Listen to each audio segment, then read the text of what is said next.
Well, good evening, Sigma race fans.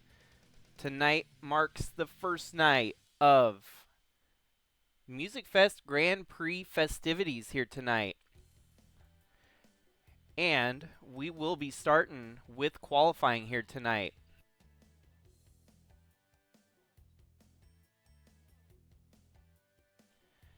So, for the opening night here, we have in the booth with me James, and Hey y'all. I'm sure some of y'all are familiar, have heard him in the booth a couple times, and he's back for the call here tonight with me in practice. Well, not practice. This is actually qualifying, and so I think some series in the real world call it practice qualifying for some reason. I don't. yeah, I feel like some series call is it that. I want to say it's Formula One, but that doesn't seem right. I know that's not right for a fact, but I know something calls it that, and well, that's how they do it as well. I know that it's been kind of hard to explain the whole procedures for this week, as things are a little different than normal in the Sigma Cup series here. And tonight at Nashville marks the third annual Music Fest Grand Prix. And we have, you should know by now how many drivers we've got in the field, don't you, James?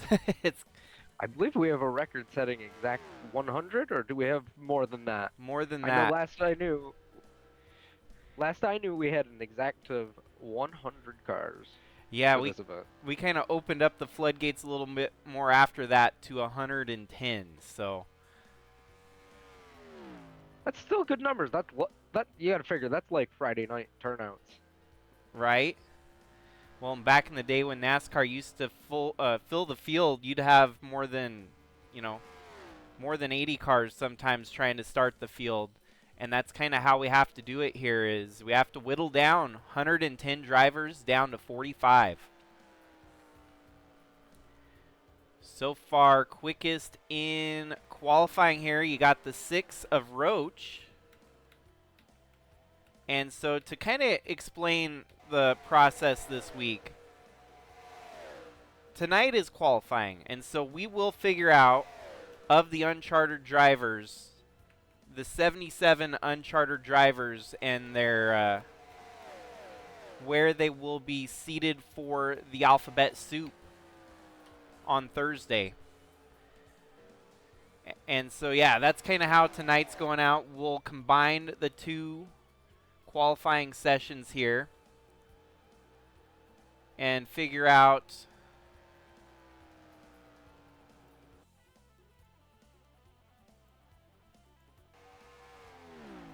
how everything's going to be seated for the alphabet soup heat races on Thursday.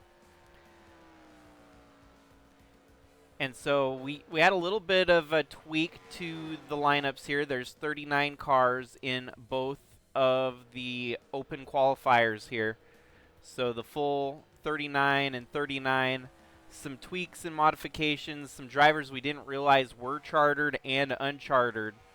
And so that's how we decided on who's locked into the main event already is the Sigma Cup drivers with a charter are already locked in.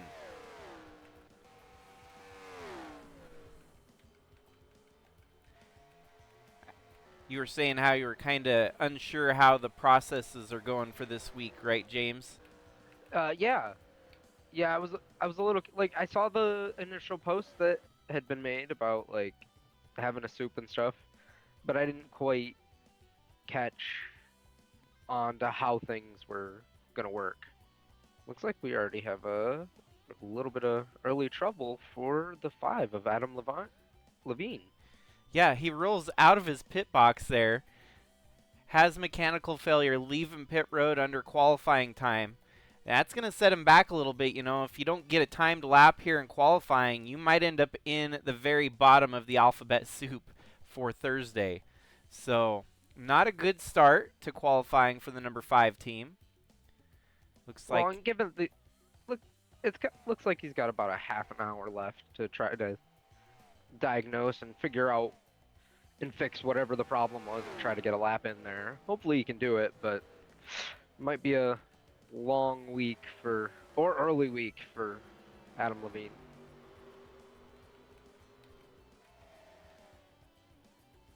Here we've got the number 30. That's Carson Bowers in a different car number for the special event here. We have seen him run the number 40 car all season long, and some special drivers got their exclusive rights to their numbers, so there was a few drivers that had to swap seats when it came to numbers.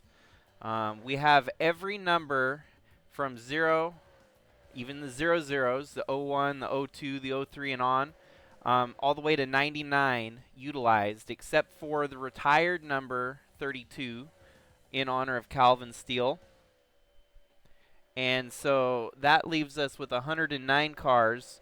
We had to break into the triple digits for one driver to make the field here as well. So the 777 of Gabe McDuffie, you'll see in the second group qualifying here.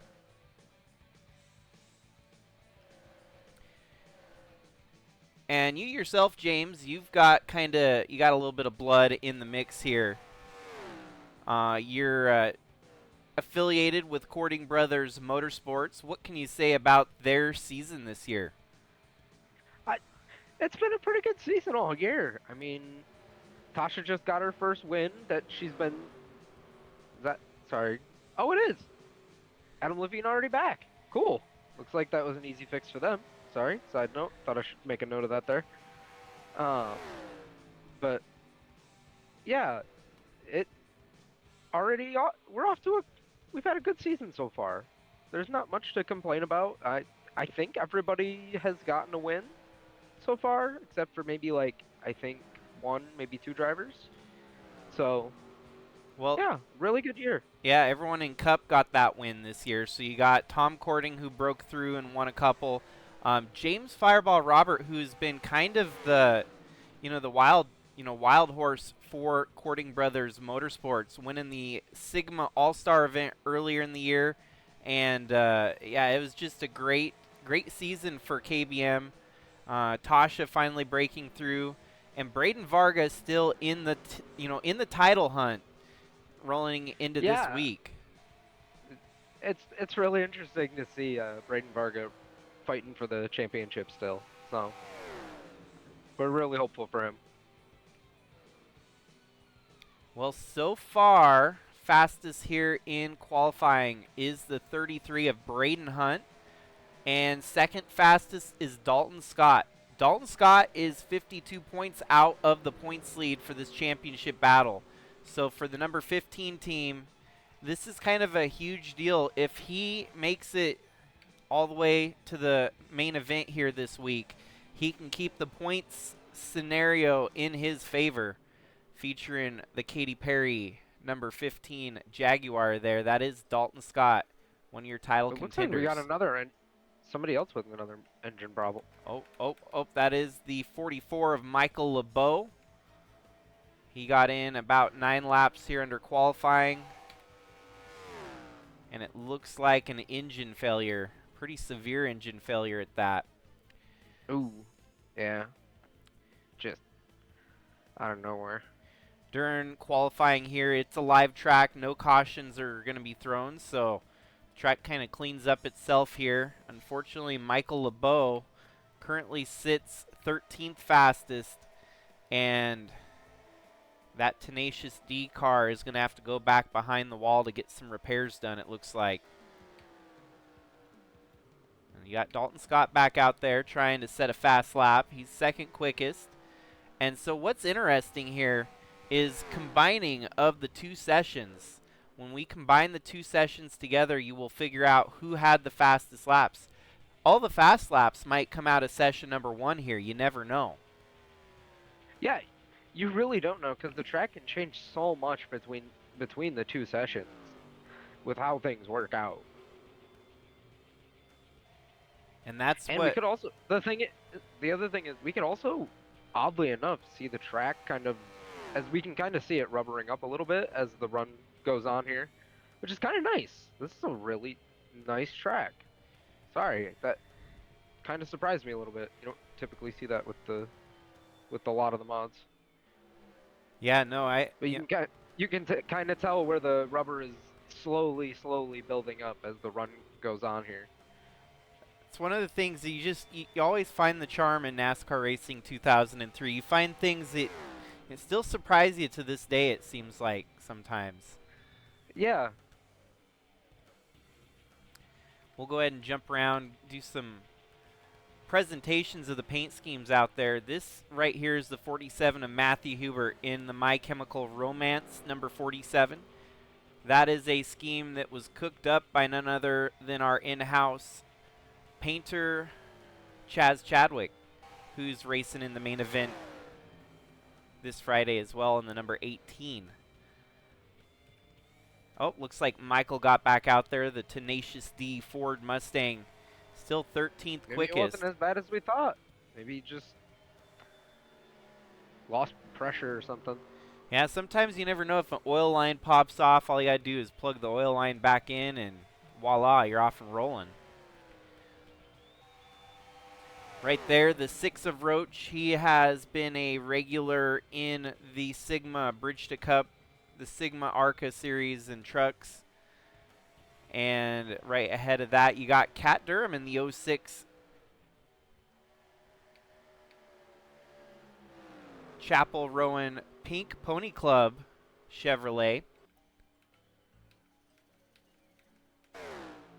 The 11, that is Jason So of the HYBS Honda Accord. Jeffrey Gerald representing his Canadian heritage, flying the colors of Gordon Lightfoot on the number 16 for LFG Motorsports Honda. And then, of course, y'all know him, Maroon 5's lead singer, Adam Levine. He rejoins the Sigma Cup Series after a hiatus. He had ended up winning the 2013 Sigma Cup Daytona 500. So that goes to show you the history that he's got with the Sigma Cup Series. Obviously, he's not really racing in the series. That's one of the fun things about having an offline NASCAR Racing 2003 series like this, is for those weird cameos from people you wouldn't expect to see in a race car.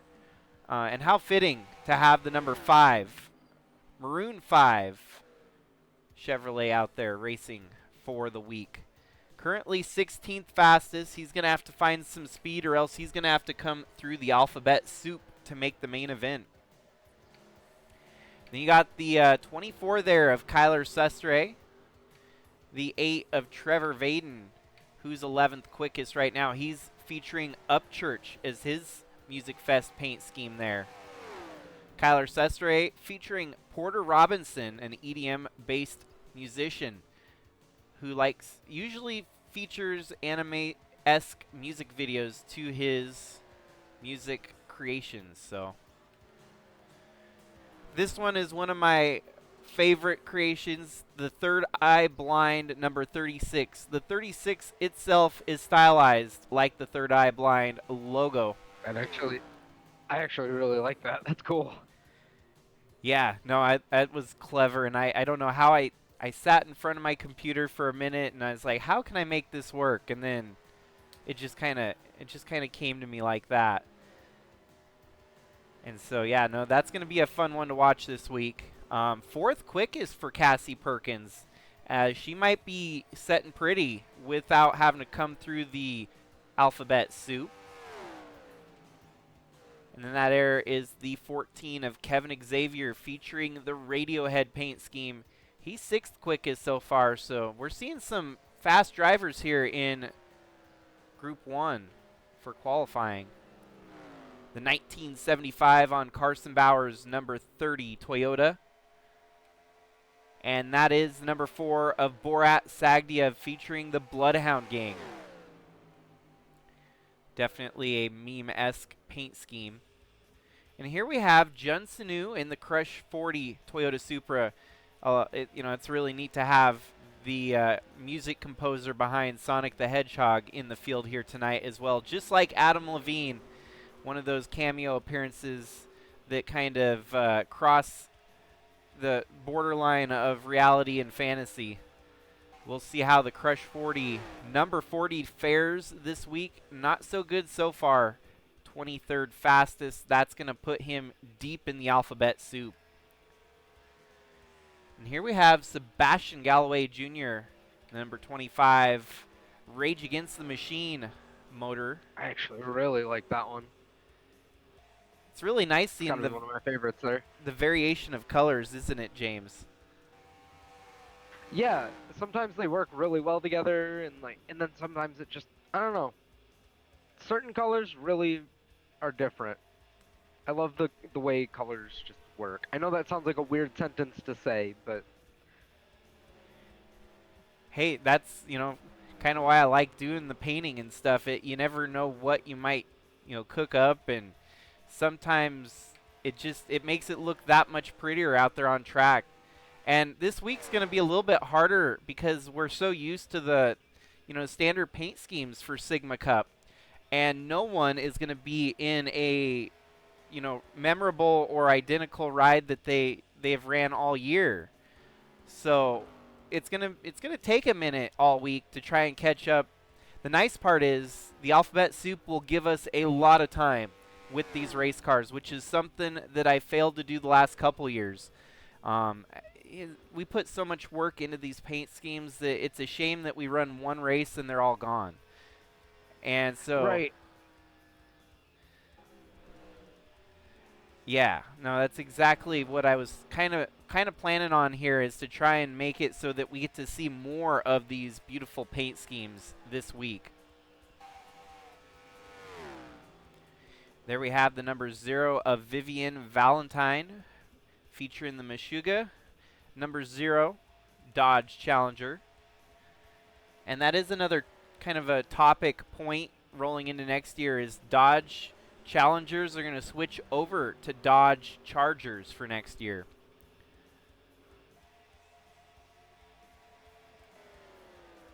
There you've got the number 10, Jordan Walker. Did you say we're switching from Chargers to Challengers or Challengers to Chargers? Challengers to Chargers. I don't know. I don't know about that one. I personally like the Challengers a little bit more, but that's just me. Well, and the only reason is the discontinuation of the actual Challenger model has kind of forced my hand. And that's kind of the reason why Jaguar, with Jaguar on the way out as well, they don't make gas-powered engines anymore. So a lot of the changes we're seeing in Sigma are all based on real-life counterparts having ultimate changes.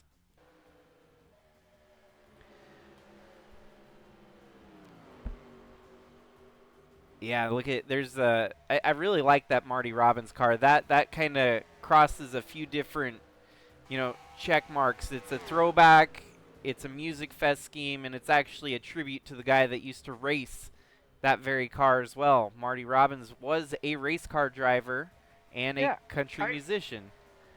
I always love that fact. That's so cool that Marty Robbins did that. I always find it cool when, like, musicians and actors do things like that.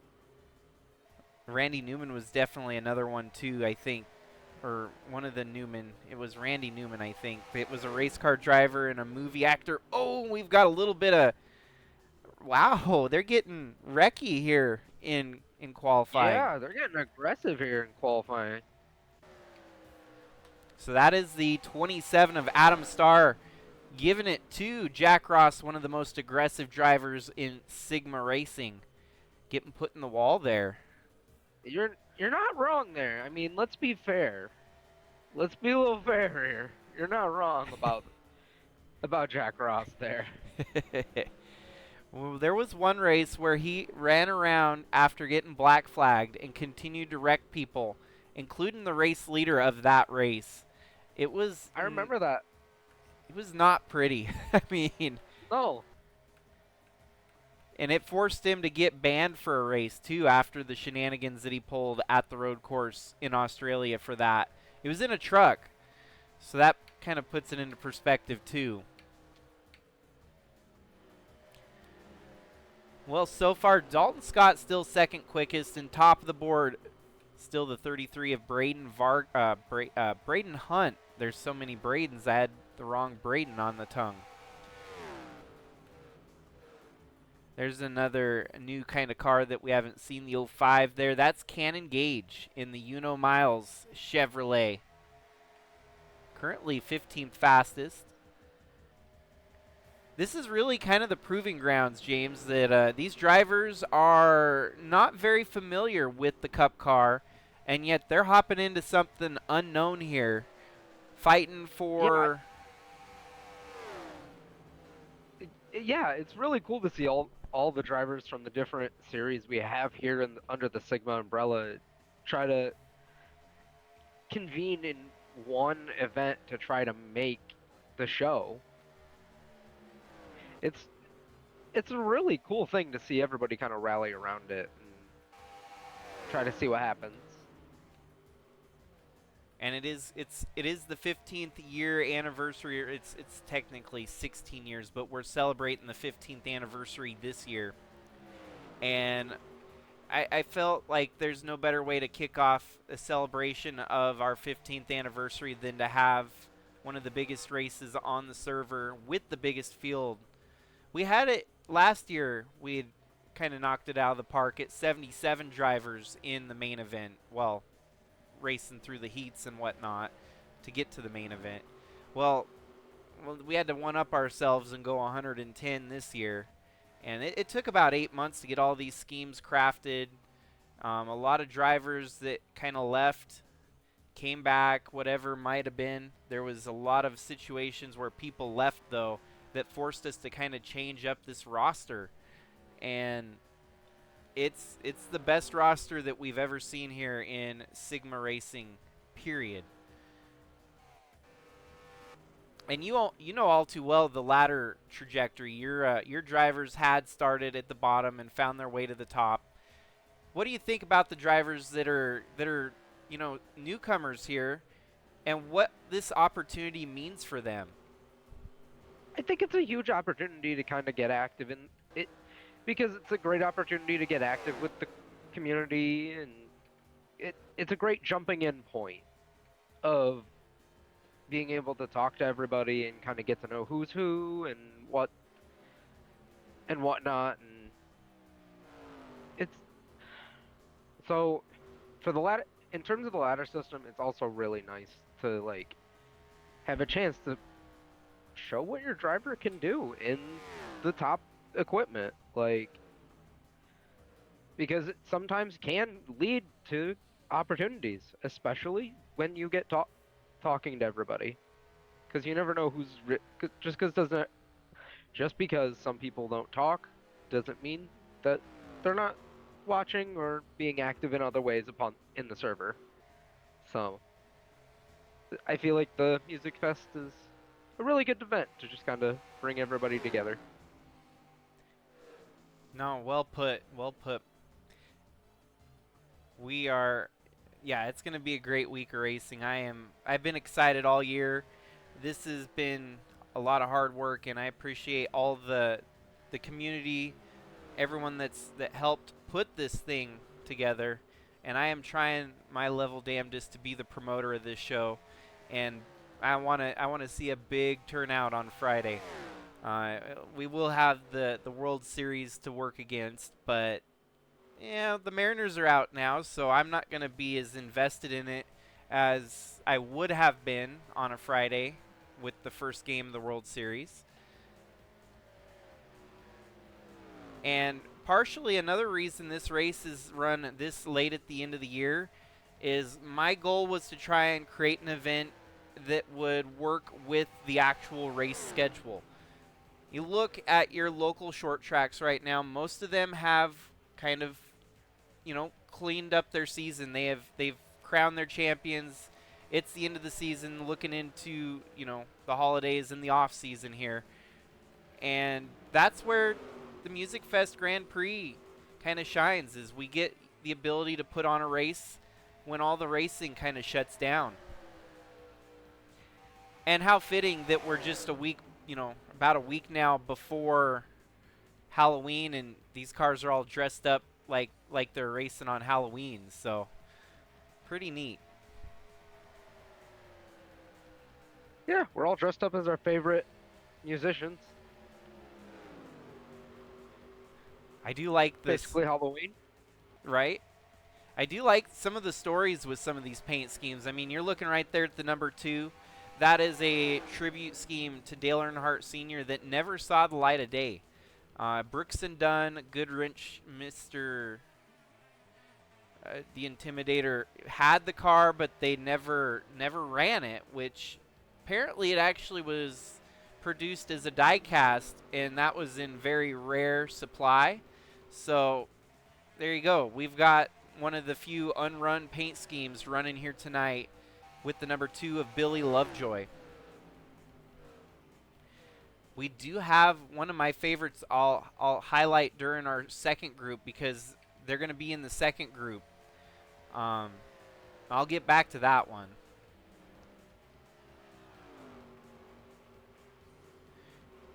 That's the 08 of Shy Turtle. He is a winner in Sigma Racing competition. He won a race in the Truck Series this year. Finally broke through and won his first career Sigma Racing event. Right now, 30th fastest. This is going to mire him deep in the alphabet soup, and he's going to have to work hard on Thursday to work his way up the ladder.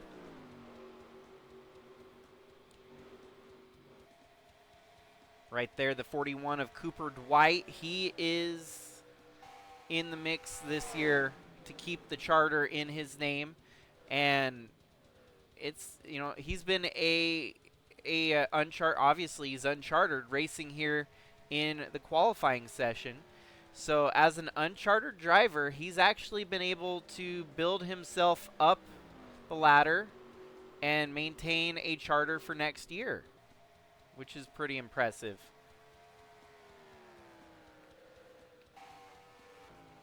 Do you have any input on the charter system? What do you think about the design charter system? And feel free to be completely brutally honest. I think it's a great. I think it is a. I think it's the way, and this might be a controversial take. I think it's the way that the real life charter system should work. I think it should belong to the drivers because, frankly, that makes them more valuable. Like, yeah, here they can make their own teams if nobody wants them, but in real life, I mean, that'd make a driver more valuable. It'd mean that somebody would pick them up to make sure they get their car in the show.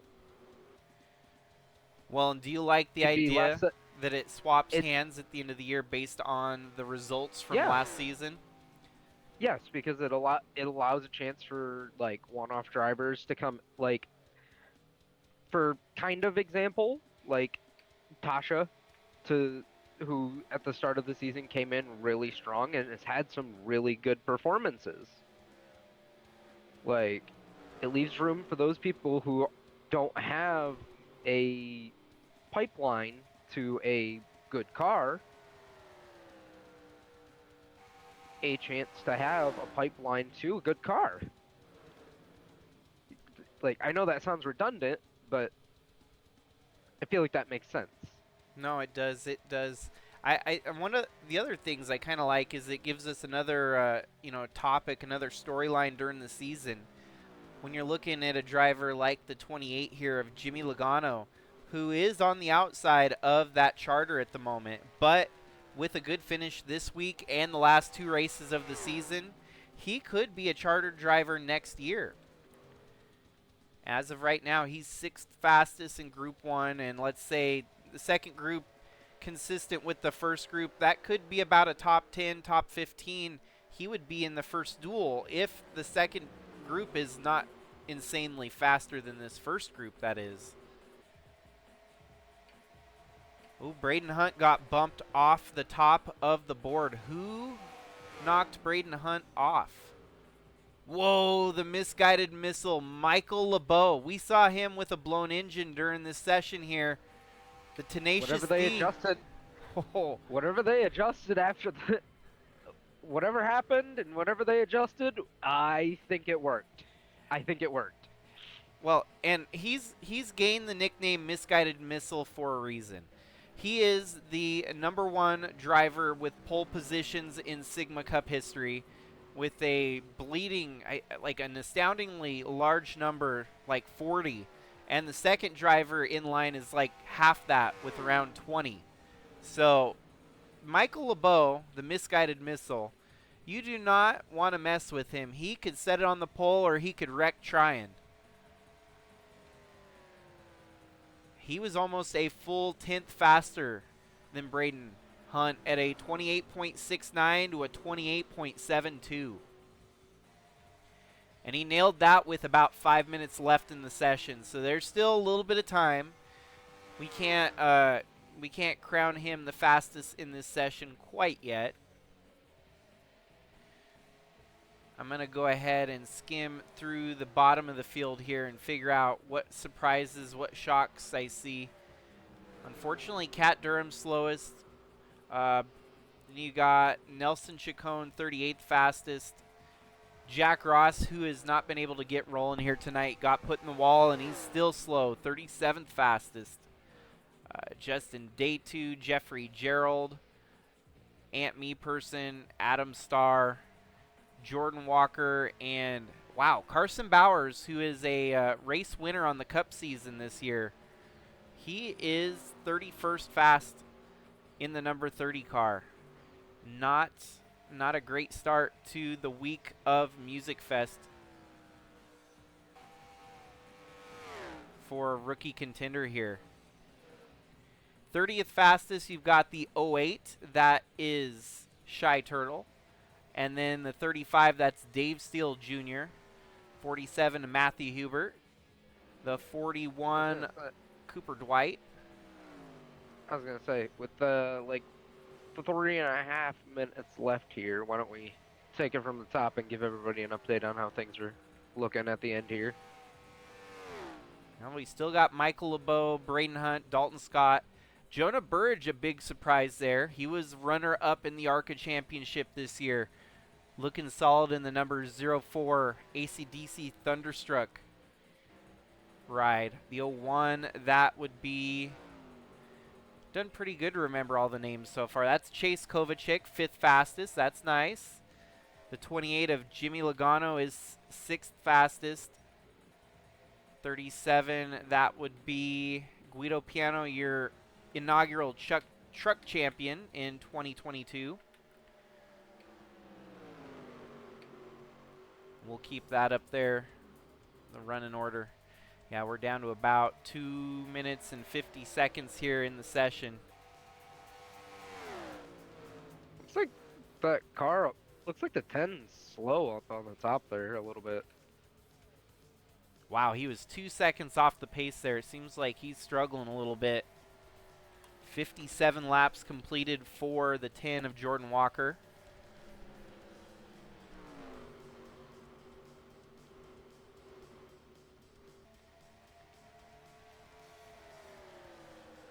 And so, yes, folks, the initial, we were supposed to do qualifying tomorrow, but with existing obligations for iRacing, I'm going to be doing an iRacing stream tomorrow. Everything else is going to go as according to plan. Twitch will cover the Alphabet Soup Heat Race qualifiers for the MusicFest Grand Prix. And then, obviously, YouTube will be the home of the main event. After this broadcast closes up, I will go ahead and repost it on YouTube, so we've got this qualifier saved in the archives. It's actually the first time we've ever done a qualifying session like this, and it's actually cool because now we've got a lot of ways to look at all these new paint schemes.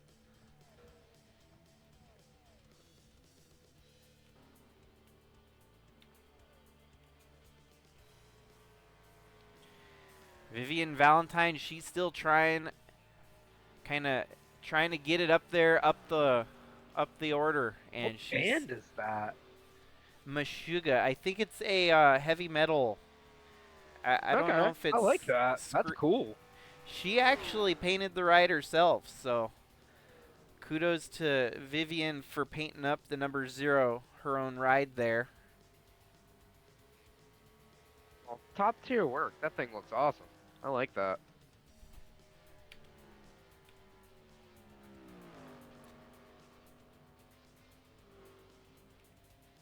And we're getting down to the very end of our first qualifying session. It doesn't look like there's going to be a whole lot more drama. And whatever car goes out now, they're going to have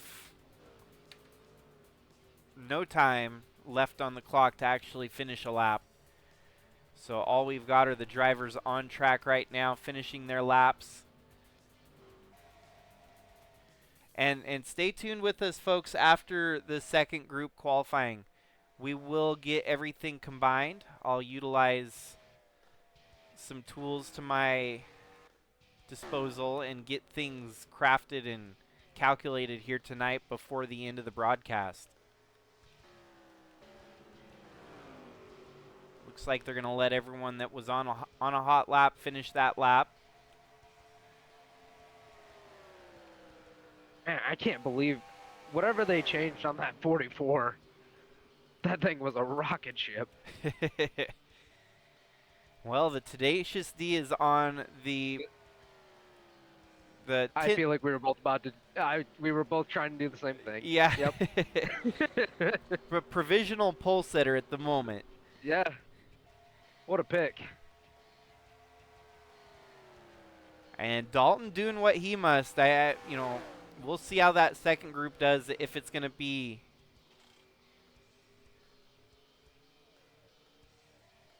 Congrats to them for picking the right adjustment there. All right, I'm done. No, they knocked it out of the park.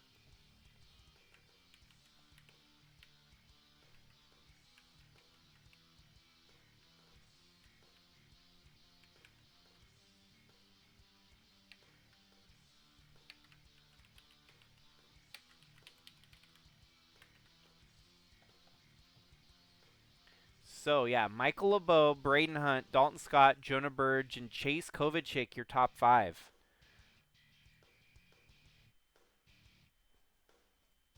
Hold tight, folks, as we... there we go. Practice save. That is perfect. Okay.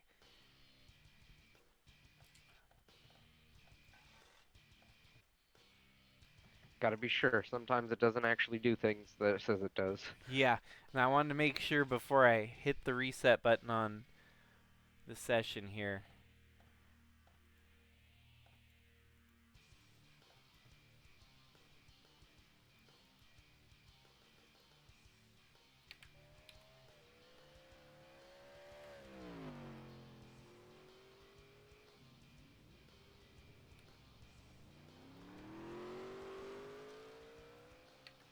Alrighty, session number 2 is live. 35 more minutes and 39 more drivers to take times here to set the rest of the lineup. I do have practice on, or qualifying from the last session up on my screen so I can kind of reference that.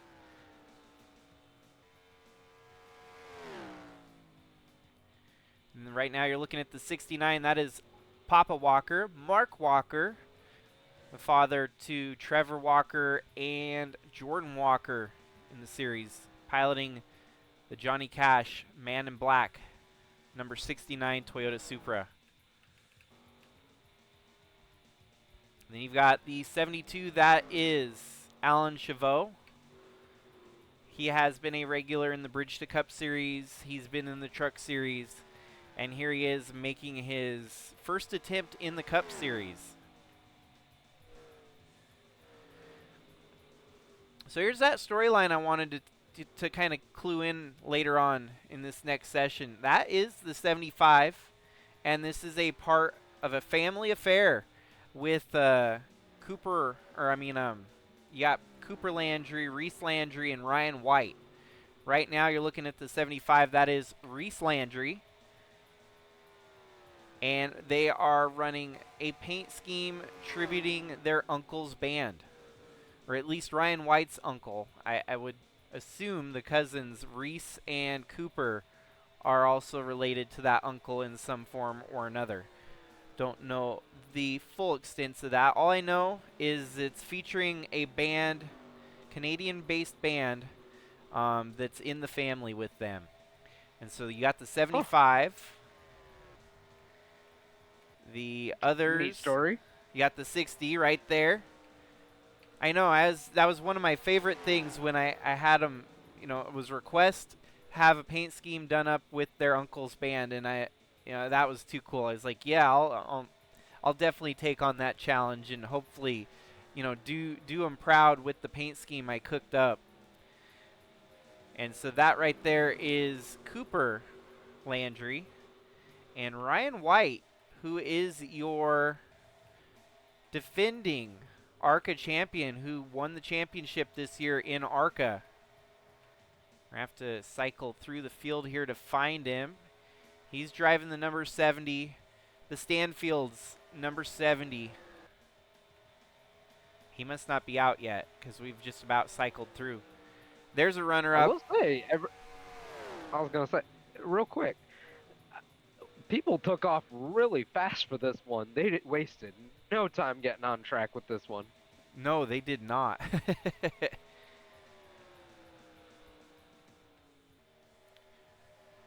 Yeah, we've got quite a full field here, and there you've got a Courting entry in the field. That would be the number 89 of Tim Courting. Yeah, with that Ozzy Osbourne paint scheme. Almost won the fan vote, came up just short to Wyatt Wilkinson. Currently 22nd fastest for Tim Courting, trying to get the dust knocked off. Haven't been in a cup car all year for him. His brother Tom has been... Yeah. Yep. Tom's been the main guy in cup for the Courting brothers, while Tim helps out in the truck series. And there we have Ryan White. That completes the trifecta of the family-based paint schemes. You got the Stanfield number 70, 60, and 75. Currently Ryan White 30th in that number 70. He's running ahead of a future KBM driver in the 83 of Ralph Oberstadt. Are you excited to get Ralph Oberstadt in the lineup for next year? Absolutely. Ralph has been performing really well all this year, so it should be exciting to get him over in the KBM stable. So far, 24th fastest. It's a little hard to find the fast cars right now. Oh, there we got one of our past champions. And there is no past champion provisional, so there's a couple champions attempting to make the field this week. This right here is my cousin, Justin Roman, the 2013 Sigma Cup champion. And he's driving the number 62 five-finger Death Punch Genesis for Jacob Schengle Racing. There's some other angles. We're going to get a couple other angles of these neat-looking paint schemes. There you got the number 62 Genesis five-finger Death Punch right behind the NSYNC number 83. And the Stanfield 75 making a move. Oberstadt drops to pit road. Jamie Horseman, he was able to make the main event last year, racing through the heat races. He's on a paint scheme that was made popular by Eli Productions 49. He did a paint scheme video where this is based off of the album Brothers by the Black Keys. And it's I like that. That's kind of funny. It's kind of quirky, Just a bunch of text all over. This is where the gas goes in case you forgot.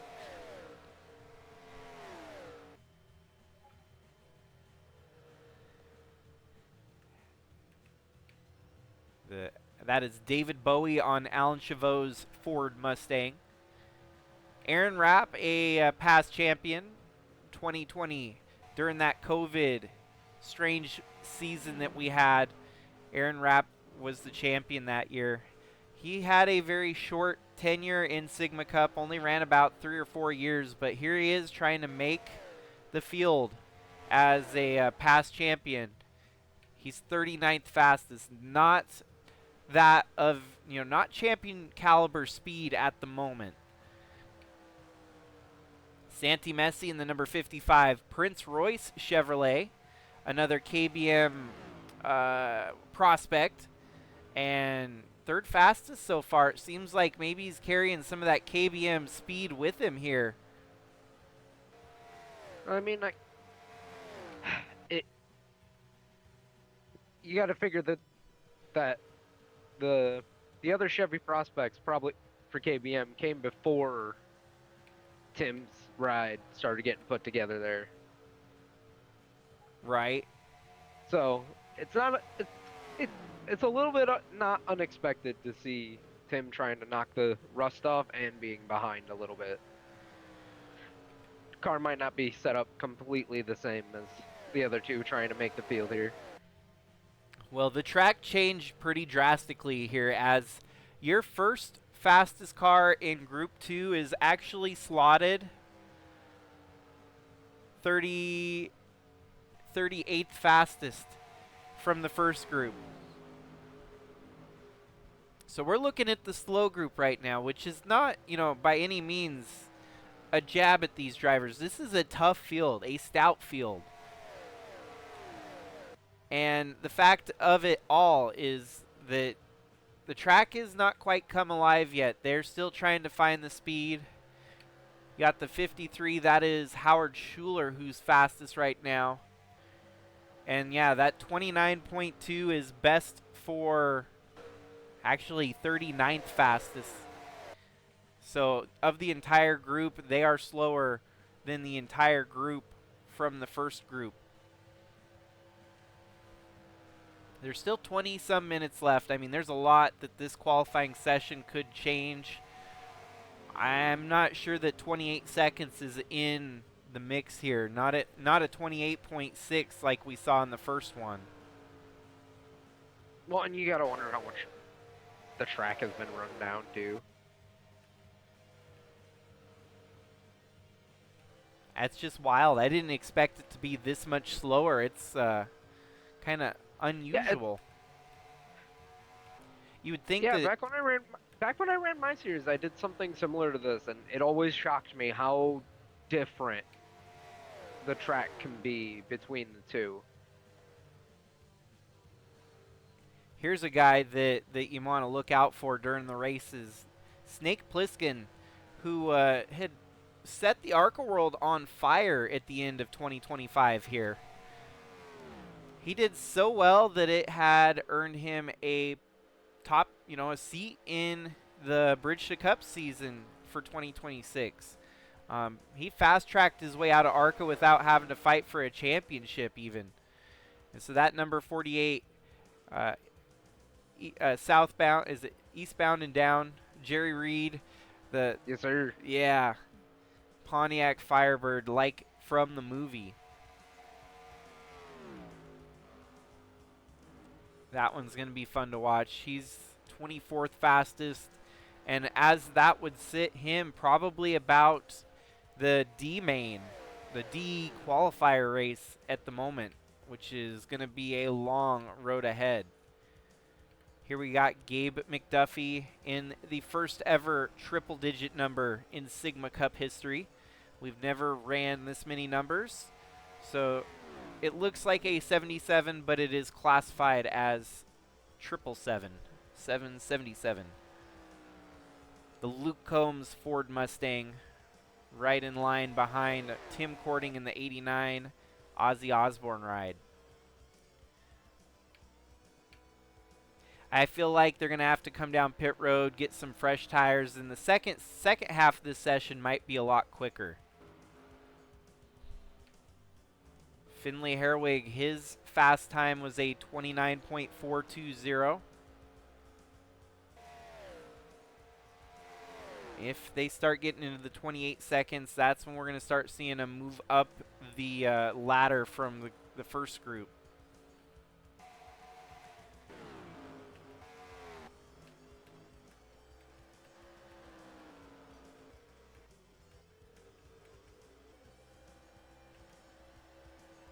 Yeah, still fastest is Howard Schuler at a 29.2. That right there is a patriotic car you won't be able to miss this week. Leonard Skinnard, Freebird, number 96 of David Bird. Heck yeah. Nothing screams America like Free Bird. How can you not want that car to make the main event? Dude, and I'm hoping for a Cinderella story. I want to see a driver in the E qualifier work their way. Oh, I see. Okay. Sorry, that really threw me off. There's a little grass patch leading that is not lined up right for them to cut down on. I think he was just carrying a little bit too much speed there. Woo! Oh, yeah. Oh. Yeah. Yeah, I'd say maybe just a little. A little bit throttle happy. And that's a nice looking ride right there of Campbell Marsh in the Duran Duran Toyota Supra. Well, and I'm starting to think, based on the practice session here, we're not really seeing the speeds that these drivers are capable of. Especially when you've got a past champion from 2020 who is credited right now with 77th fastest of the 77 drivers. Jeez. Yeah, this one is not running the same as the other. Wow.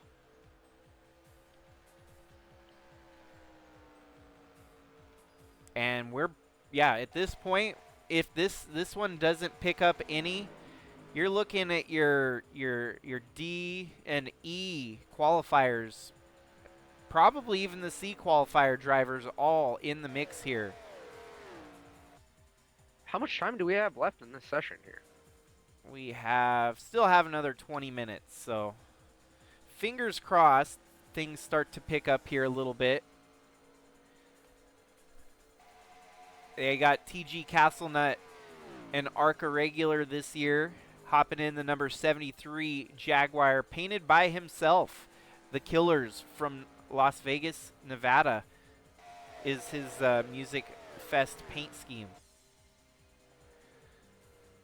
I remember playing Guitar Hero with one of their songs featured on Guitar Hero. Definitely a band that sticks out in my mind when I see a car like that. Here we have the Morgan Wallen number 57 of Ryan Little. The Garth Brooks car still dead last in line. 39th fastest. Sarah Taylor in the number 54. This is a paint scheme reminiscent to last year, won the fan vote. One of the prettier cars that we've seen. This one was cooked up by Cooper Dwight. And Cooper really does knock out some really cool looking paint schemes. It's up there with Chaz Chadwick, Cooper Dwight. We've got a couple really nice paint makers in-house here with Sigma.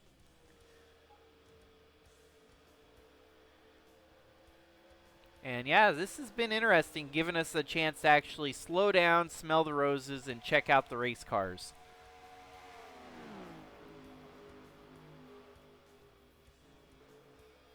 That is the 91 of Cam Jordan in the Dishwalla Counting Blue Cars, number 91. Pink Floyd, Dark Side of the Moon. You got the rainbow coming out of the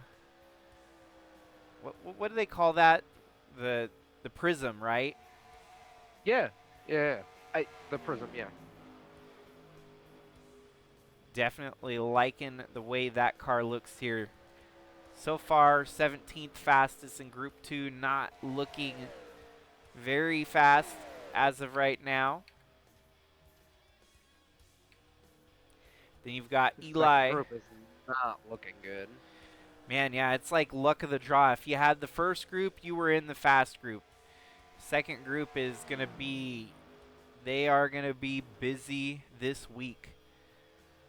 You got the Weezer, number 80 there, of Kyle Ottawa.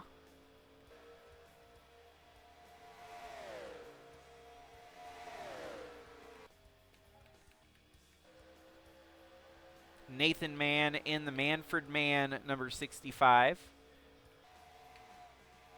Yeah, Snake Plissken, he's going to have to come from deep in the races this week.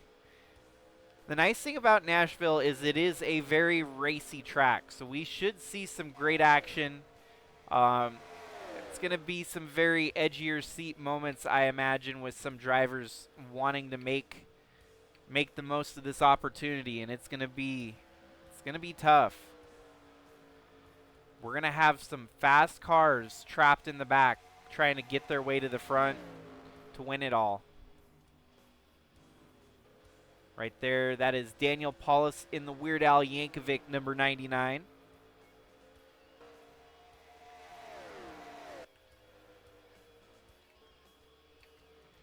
Ryan White's been able to jump up to 13th quickest. I think what's crazy is how tight the times are.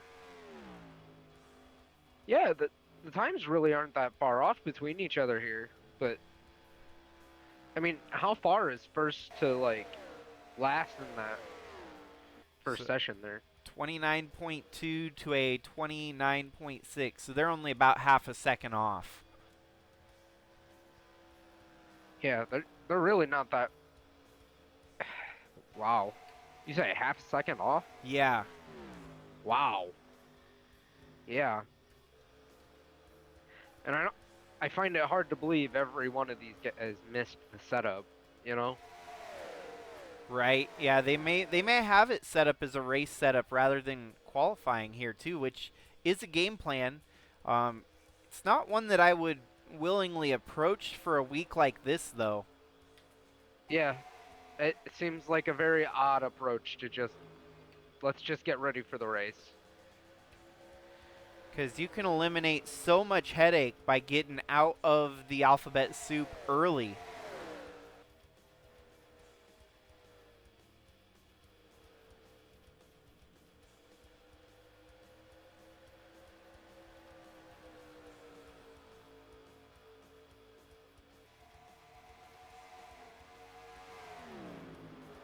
So we got a couple of the Chevys forming up here.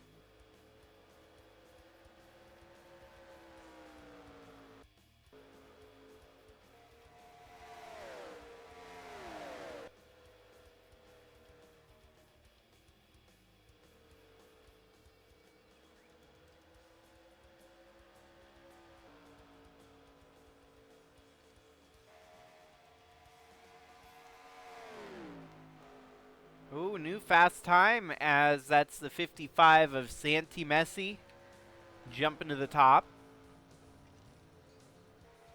So now the track maybe a little bit rubber down here to get some fast times for the second half of the session. However, even though he jumps to the top, he is still 40th fastest when combined with Group 1.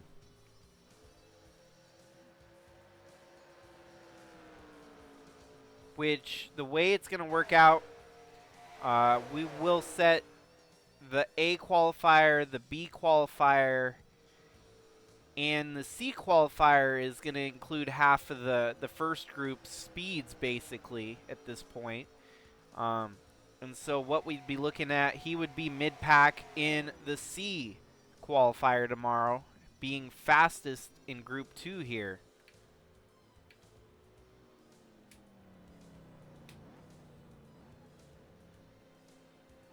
I mean, that bodes well for KBM being good off the truck, but no, it's going to be interesting. There's so many storylines just from, the trials and tribulation of getting through the alphabet soup. It's going to make for some exciting racing this Thursday. Are you going to be available to hop in the booth that race as well, James? we will see. I am not 100% sure at this moment. Okay, so TBD.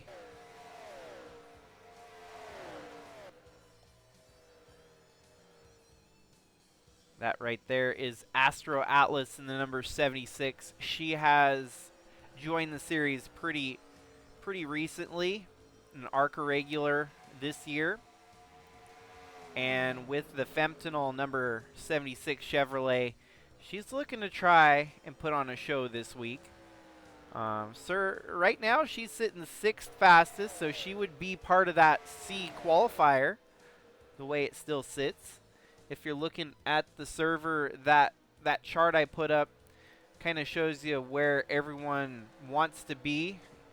So if you're 77th fastest of the 77 drivers, you're going to be in that F qualifier. And you do not want to be in that F qualifier because that means you're on the first first group of drivers to potentially be eliminated on Thursday night.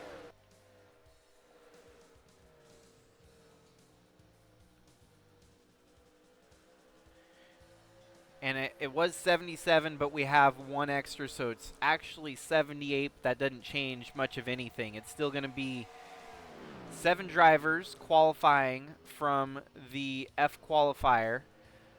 Then those 7 will race it out. They have to start at the back of the field.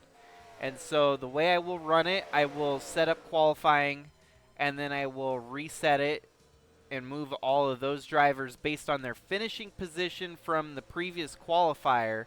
So they're going to have to come through the field to make it back up to the top and potentially try to qualify for the next one. And so it's kind of staggered where you'll have 7, 7, and then you'll have 10 and 10 qualify to make what would at that point be the A qualifier. And only 13 drivers will be eligible from the A main, the A qualifier that is, to make the main event for Friday night. If you're coming from the F qualifier, E, not F, my bad. We only have enough cars for an E qualifier. You could potentially end up running 400 miles on Thursday if you were somehow able to make your way through each one of them. And that will match the main event on Friday as well, which will be a 400-mile main event. So, what do you think are the odds? Hey. Yeah, what do you think are the odds someone's going to go 800 miles? I mean, we've seen crazier things from the real-life Chili Bowl. So, I mean, you never know. Right. We could see some crazy shenanigans with the way we're doing the soups. So. Well, and the gloves are off. Once you get into racing, it's no holds barred. You might have some of these drivers going way too hard into the turn.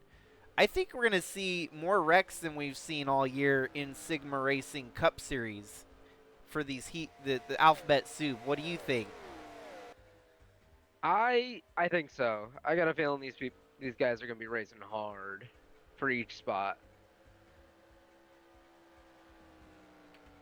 Well, we are down to 9 minutes left in the qualifier here. It's not looking pretty. It might actually make my life easier to combine the two. I'll just show you the practice session from the first and show you the practice session from the second, and you could just kind of draw the conclusion that it's, those are the drivers from 1 to 77. Because Santi Messi, even though he's fastest in this session, he's actually slower than everyone in Group 1.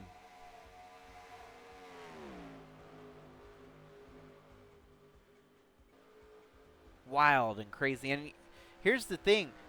I made sure that everyone has a fair balance in the ratings for the season. And I think what happened is the track just kind of changed. The second group did not get the best out of this track that the first group did. Yeah, it could be something as simple as the wind direction changed by one degree on you in the settings. So you just truly never know what happened. Like it sucks to be the people in this second group who probably had some really good cars, but you're just gonna have to show that, I guess. You got Derek Hipcam there in the number 86 Chevrolet. He made his debut earlier this year in ARCA, finished out the season, and now trying to grow his presence here in Sigma. He painted his own rig as well, so that's one of the cool things is we've had so many unique paint schemes that have been painted by the driver driving the rides, so I'd love to see it. Yeah, so the first qualifying session was kind of the chaotic one because we had so many mechanical failures, and this one's kind of relaxed. Yeah, this one's been a very tame session with 7 minutes left here. There you got Finlay Herwig in the Volbeat Ford Mustang. He himself painted that ride as well. He was on the fence. He wanted to maybe do a different paint scheme, but ultimately settled on Volbeat. But he's got another paint scheme in his lineup for next year possibly.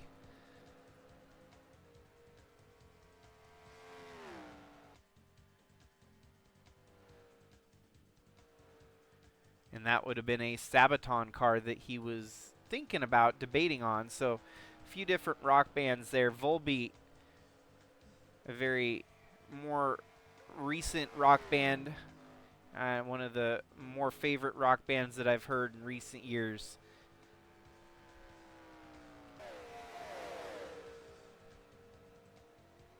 And then we've got, jump around. Andrew Moger in the Done to Death. That is a kind of like a garage band almost, similar to Nirvana, but they have formed in more recent years. So it's a Washington-based band, kind of an indie garage rock, I guess you could say, because they're not as well known yet, but perhaps someday. Done to Death in the number 74 Ford Mustang there. Rat, how could you have a race without the Round and Round car? the group that sang the song Round and Round. And even featuring that on the race car, you can kind of tell. Let's do a quick camera jump here.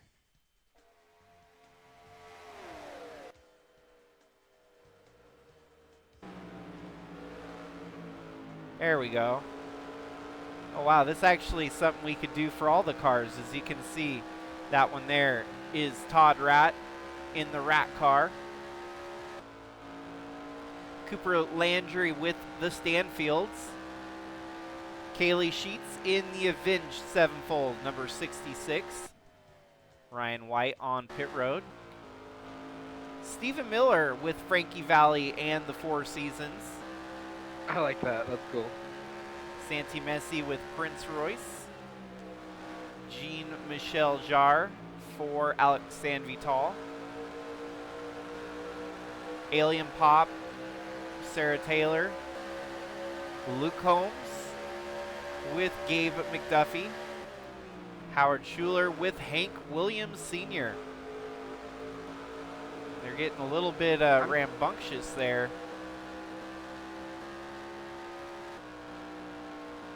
Surprised we didn't get any last-minute entries of K-pop Demon Hunter. Oh, right. It has been kind of the talk of the year, hasn't it?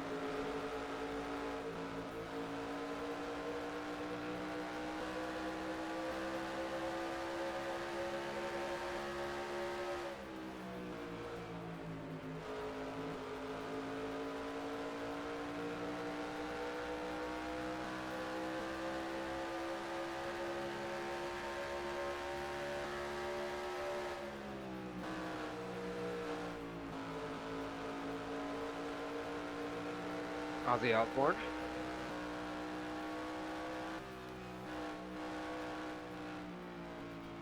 That's the best car just for the meme power.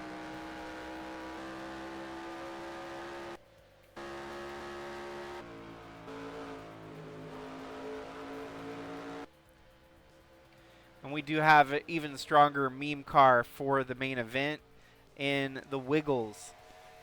And man, is that one going to be. That one's going to be interesting. If the Wiggles car wins the MusicFest Grand Prix, then what are we living in? The Matrix or what?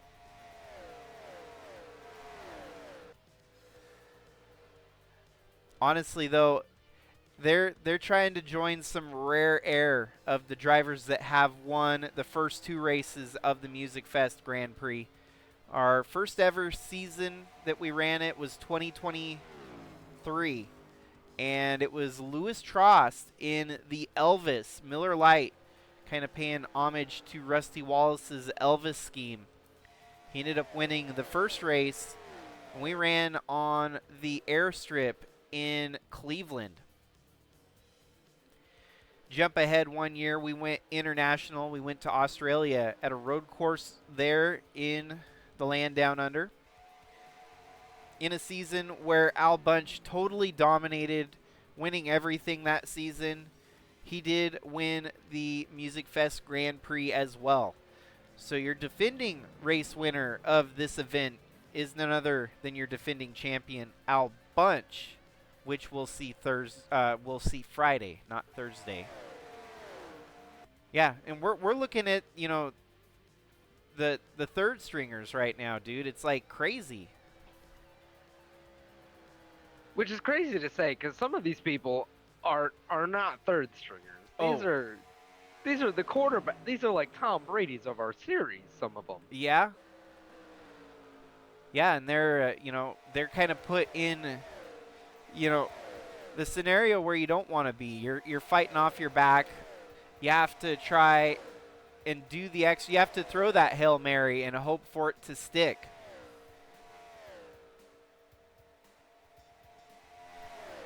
And it's going to be interesting to see come Thursday. I mean, we're already looking at a stacked field for every single qualifier race. It's going to be a tough one. David Bird's jumped up to fourth fastest. Santi Messi still quickest here in the session.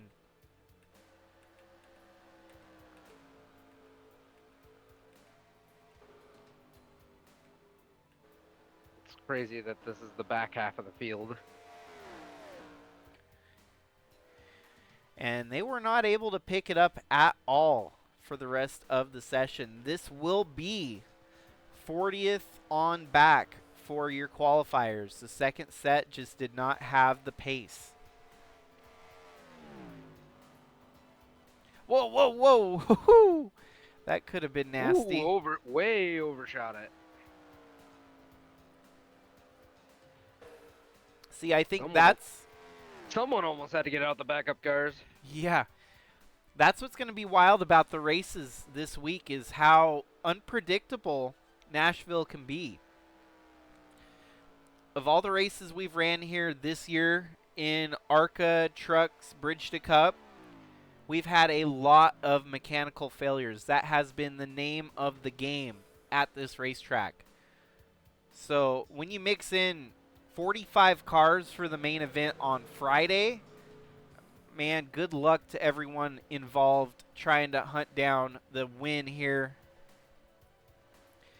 And then you got to look at that too, is the title battle between a couple drivers that are still in the mix. Yeah, I mean, we could have a half of field full of people that have nothing to do with the championship. For real. I mean, it could be the point situation could either grow or kind of stay stagnant. You never know what's going to happen this week.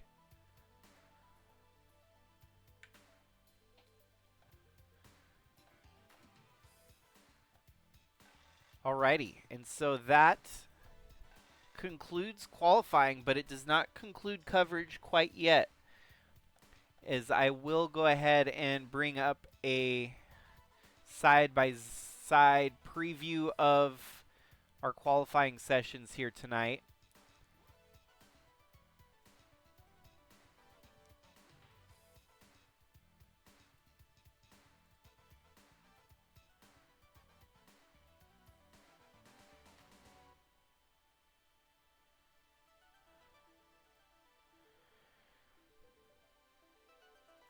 So, on the left-hand side, the first qualifying session, your pole setter, or technically pole setter, um, he's locked in to the A qualifier. Michael, the misguided missile LeBeau, first fastest in qualifying.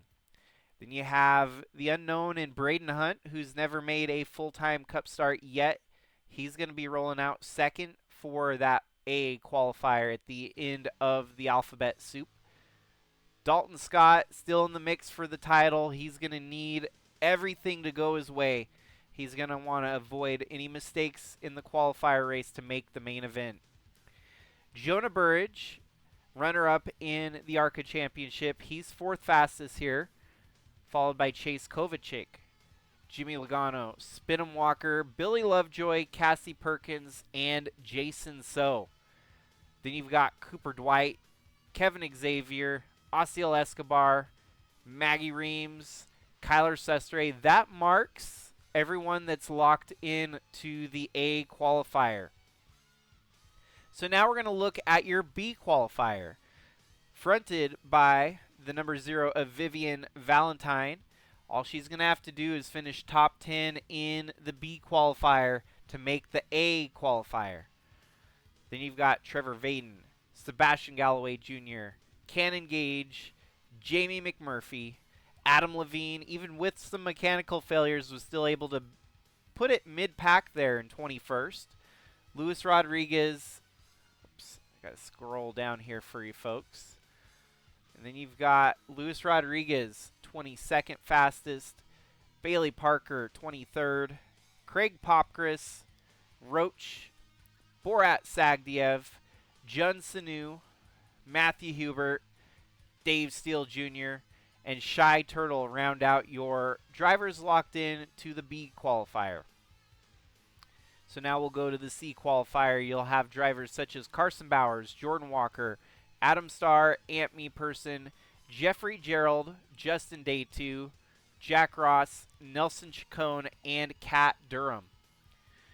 40th fastest, you've got Santi Messi, Howard Schuler, Reese Landry, David Bird, Nathan Mann, and Astro Atlas rounds out your C qualifier. Well, aren't sevens lucky, because Gabe McDuffie is 7th fastest in the second group of qualifying, but that transitions over to 46th. I hope that's a good omen for him. That'd be a great story there. Right? Coming deep, he's going to be in that D qualifier. 777. Man, if you had to go buy a lotto ticket, I think now would be the time for Gabe McDuffie. Justin Roman, a former champion of the series, 2013 champion, he's going to be in that D qualifier. Ralph Oberstadt as well, Cooper Landry, Todd Ratt, T.G. Castlenut, Jamie Horseman, Jeff Bolton, Kyle Ottawa, Sarah Taylor. Ryan White is going to have to come deep through the qualifiers. Eli the Wolf as well, who's still in the mix for Rookie of the Year status. Once the racing starts, do not sleep on Eli the Wolf. He could win the D qualifier. He could win the C, the B, and he could very well go all the way and win the A as well. Snake Plissken, another one. You might keep your eyes on him. He's going to be... We've got some sleepers in the back here, which could, we could see that Cinderella story, I believe. The rest of the lineup here, rolling into what would be the final qualifier, more likely the E qualifier group here.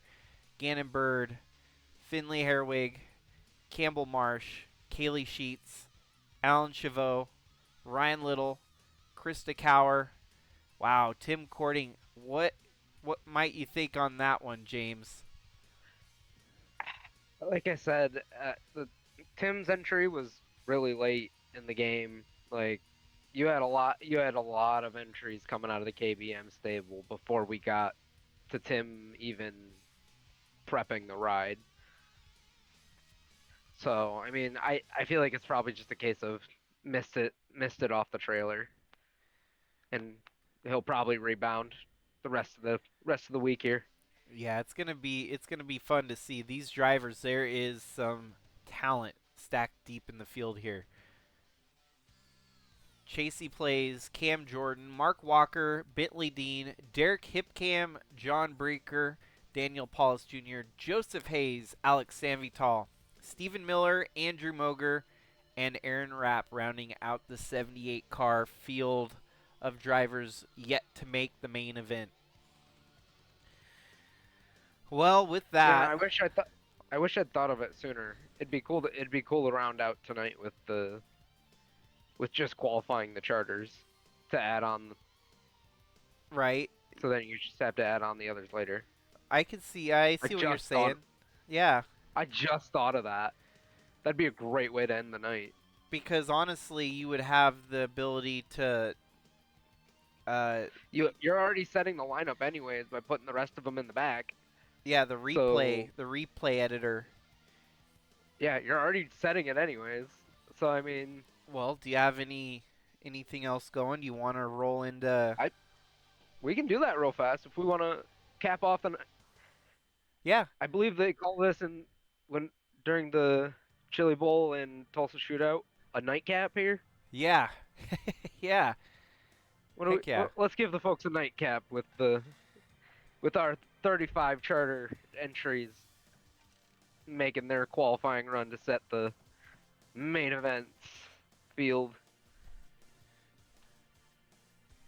Well, folks, hold tight here as I need to reference some material to actually get the roster. I mean, it's not going to take too long, but Because I wish I had thought about that before we went live. You could have done that real fast. I hadn't even thought of it until just now. what's nice is I will be able to kind of like if I wanted to, I could share the car files like to Stunod or something. I'm considering it with obviously the approval from the painters of our community if they would be game with that. Honestly, I think it's one of those cool sets that you release with your track. I think that's one of those cool things you do. Well, and the track's released on Stunod too. No, I'm saying you release it with your track. Because this is our biggest field ever, so you release it with your first ever track on them. It's a 2-for-1. Draws a lot of attention, and from what I've seen in the community.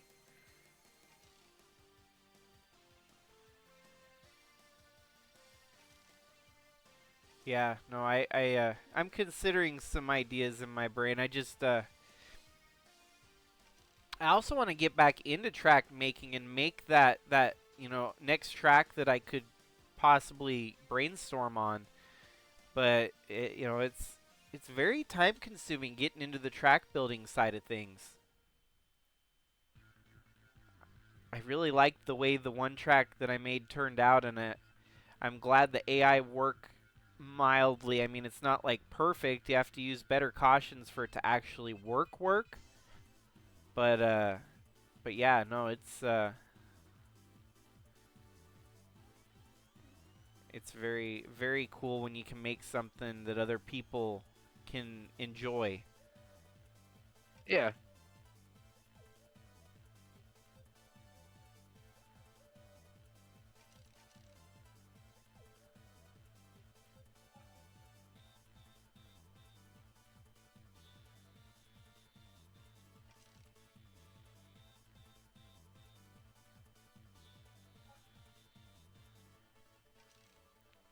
It's kind of funny. Michael LeBeau said he commented on his Instagram post about his race car, and he said it was already in the bag. That was before qualifying. I think that goes to show you just how confident he is this week rolling in, and obviously showing that confidence in transition to the speeds that he was laying down. That's like Babe Ruth level calling your shots almost, isn't it? Yeah, it's always cool when that type of thing happens, when somebody like just kind of points to the fences and goes, "That's mine. I'm coming."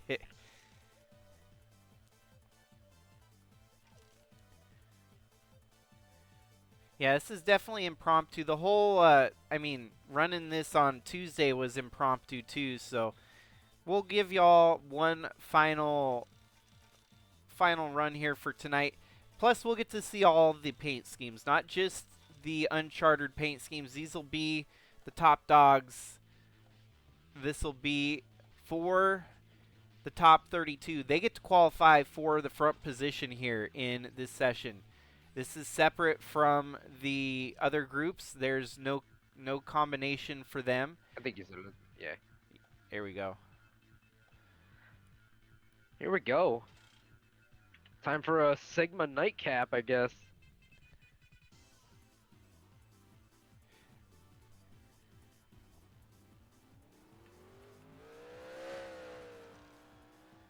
Belafon recently got her first ever victory in Bristol, so she finally gets to roll into one of these events as a race winner.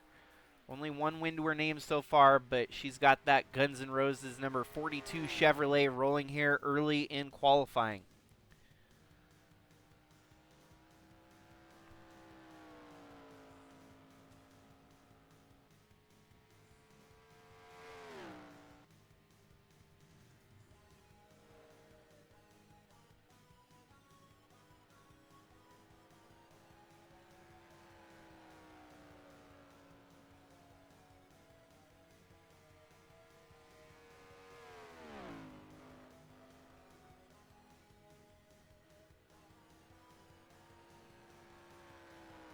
I'm curious to see if these times are slower or faster than that first group of qualifying.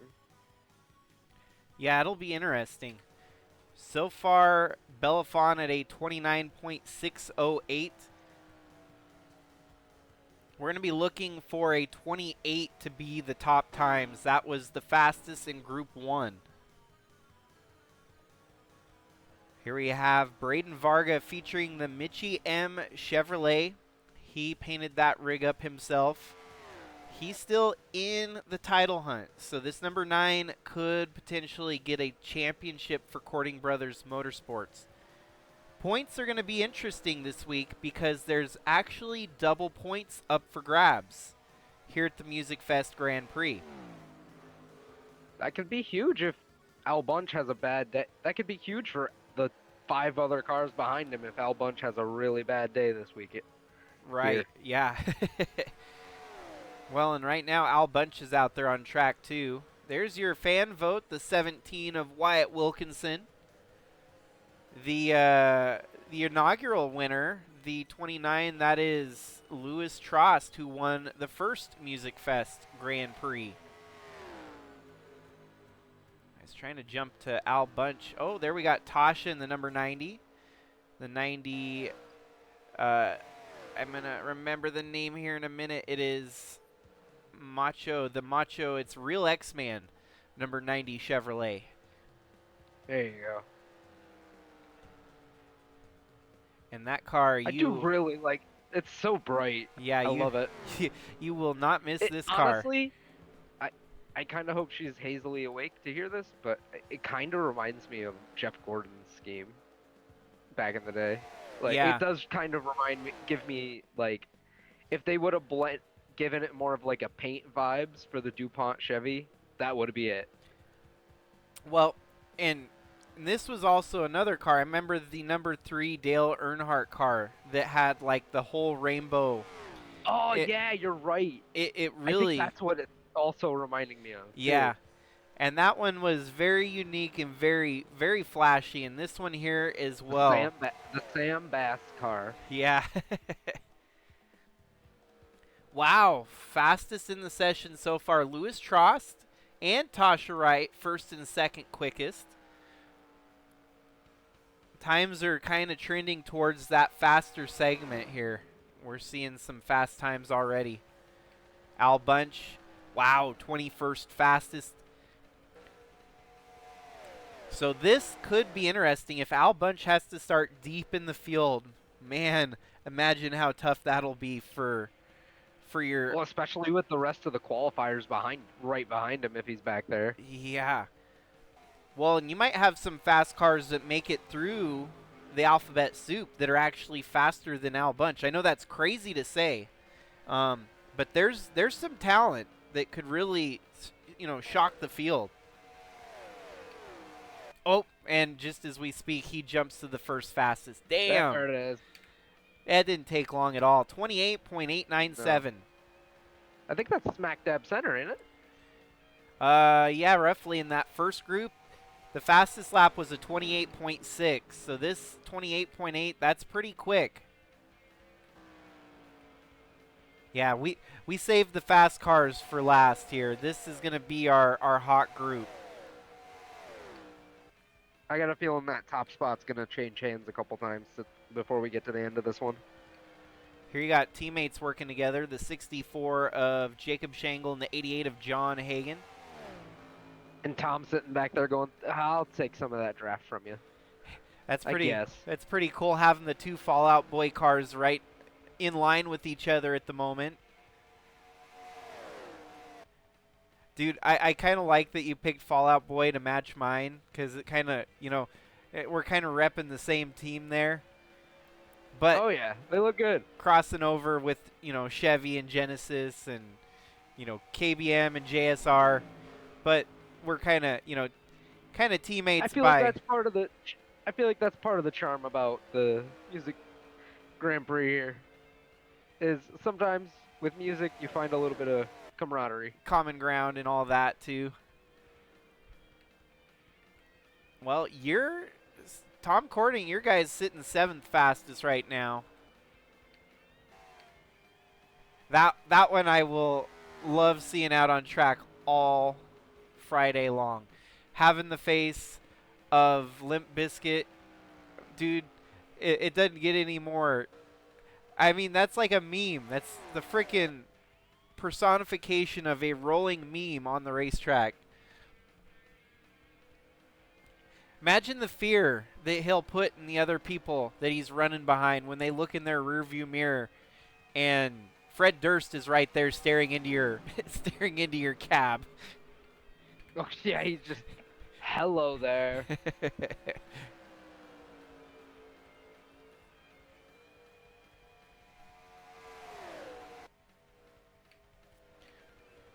Unfortunately, Fred Durst only 31st quick.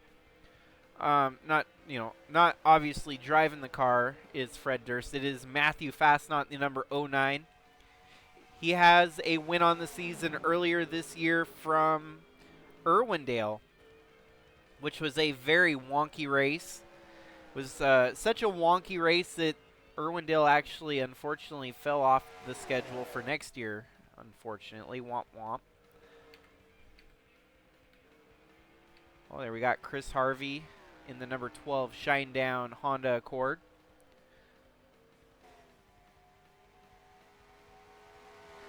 And that is a very pretty scheme put together by LFG Motorsports' Chaz Chadwick.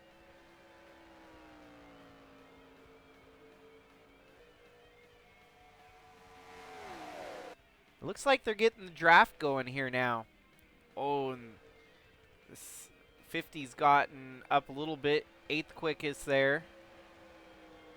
A lot of the other cars around very slow though. 29th, 30th, 31st.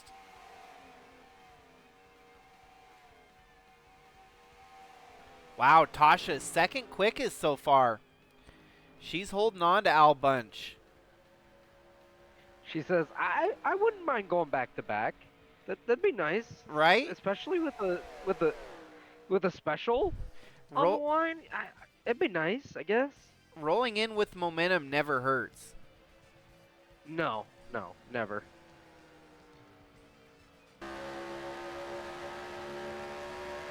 Let's do what we did in that other qualifier. Give us all kind of a better perspective on all the paint schemes. Here is Tasha's Real X-Man, number 90. Looks like maybe Tasha collected a little bit of damage somewhere. Yeah, it looks like it. Yeah. Here we have Chaz Chadwick, the Birthday Massacre, number 18. Or Nate Newman in the Tool number 20. Karashangle in the number 21. Rainbow Kitten Surprise Toyota Supra. Tyler Shangle in the Maury Calliope 77 Dodge Challenger.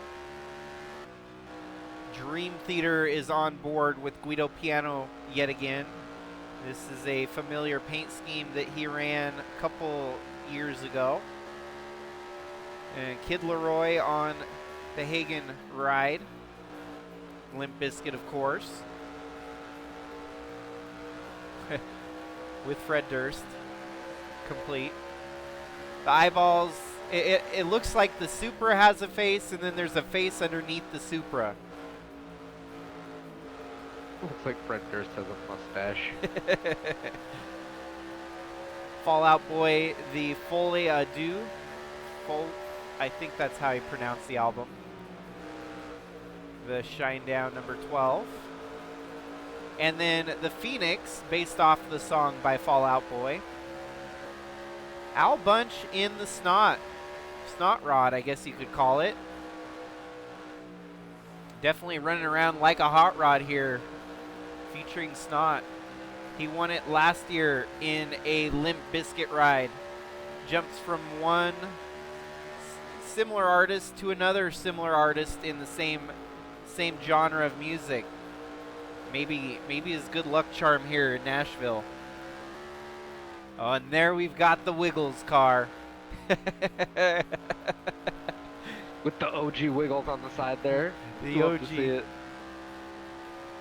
If you gave a preschooler control with Crayola and stickers, this is pretty much it right here. And man, what if this car just goes out there and whoops everyone? That would be weird, wild, and crazy. Lucas Holmes has had a great career since joining the Cup side of things. Joined Victory Lane pretty quickly, and it's kind of fell into the learning scenario now, just trying to learn the ropes. Hasn't made too many grave mistakes. Still a very stout contender week in and week out. Rich Roy was able to purchase a charter rolling into this season. And like that, we will have charters up for sale again this year. One of the top charters, obviously, is going to be Dalton Scott, who retires at the end of the year. And that number 15 charter will be very, very sought after. Man in Black, Johnny Cash, number 69. He's been out making a lot of laps here. Mark Walker, 14th quickest here in qualifying. Here we have Bradley Ream with the Metallica Kill 'Em All, 78. Bradley Ream still in the mix for Rookie of the Year and also the championship title. A little bit of luck. He might need to catch a break with Al Bunch struggling or something, but 78 still very much in the mix. Trevor Walker in the number 22 Glitch Mob Ford Mustang. Polyphia, You and What Army number 1. It's a band I'd not heard of before. I really like that design though. That's really cool. Yeah. No, that's a really very detailed paint scheme right there. And ZZ Top, Brian DeBlanc. DeBlanc. Iconic. Yeah. Running Iconic. the hot rod. The ZZ Top hot rod there. Personally, I don't know what part of it's more iconic. Brian DeBlanc with ZZ Top or just all of it in general. Well, and here's the neat part is Brian DeBlanc is very much alive for this championship. He has had a stellar year. He has had a career year. This is his sophomore season in the Cup Series, and he's no stranger to Victory Lane. He's been there a couple times this year. and currently sits 50 points back of Al Bunch for the title. And when you put this into perspective, there's 3 races left to go. Double points. There's double points on. I was just gonna say double points on the line tonight Yeah. or this week. Oh boy, this could get really interesting here at the end. No, and it's like, yeah, even the double points. What's crazy is we're double on the double points because this is the championship stretch, the double down to the championship. Every race has been double points up to this point. So instead of the typical 200 doubled up, we're going to get 400 points on the line for the MusicFest race, just to make accommodate the larger field. That's why there's going to be more points on the line, as we'll be paying points from 1st to 45th for, I think, the 2nd time in Sigma Cup history.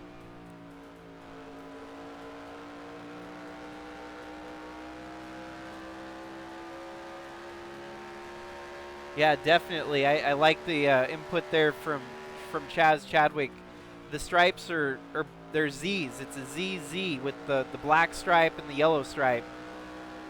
Very very iconic look there on the number 85.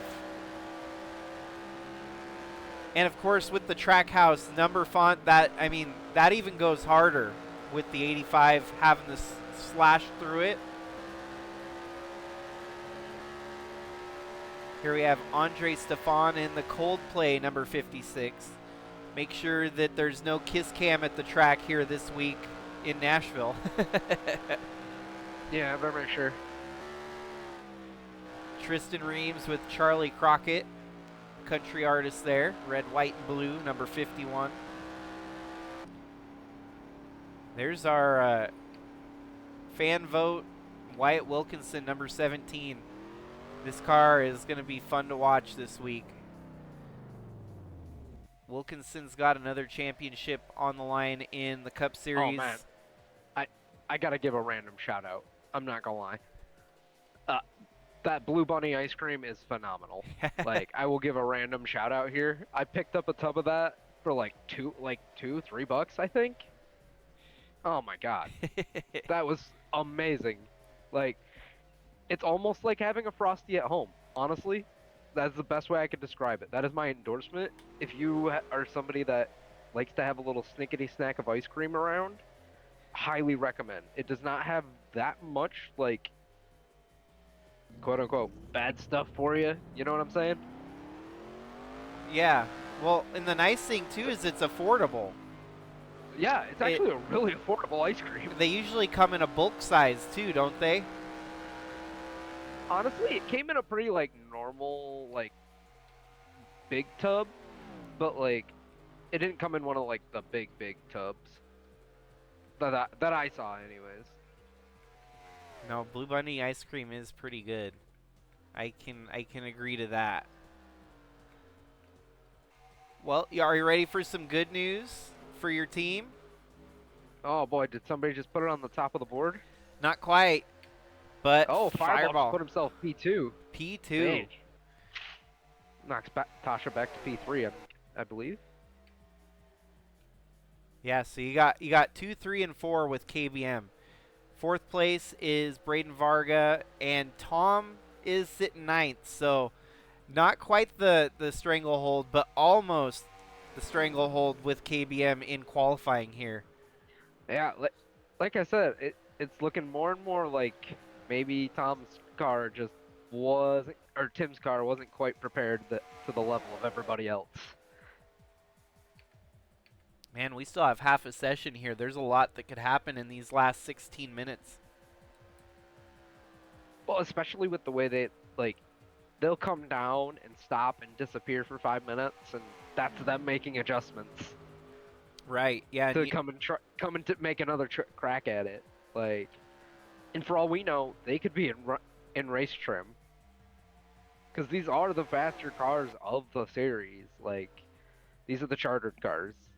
So, these guys could be in race trim, and then they could come down and switch to qualifying trim, and out of nowhere just be bananas faster.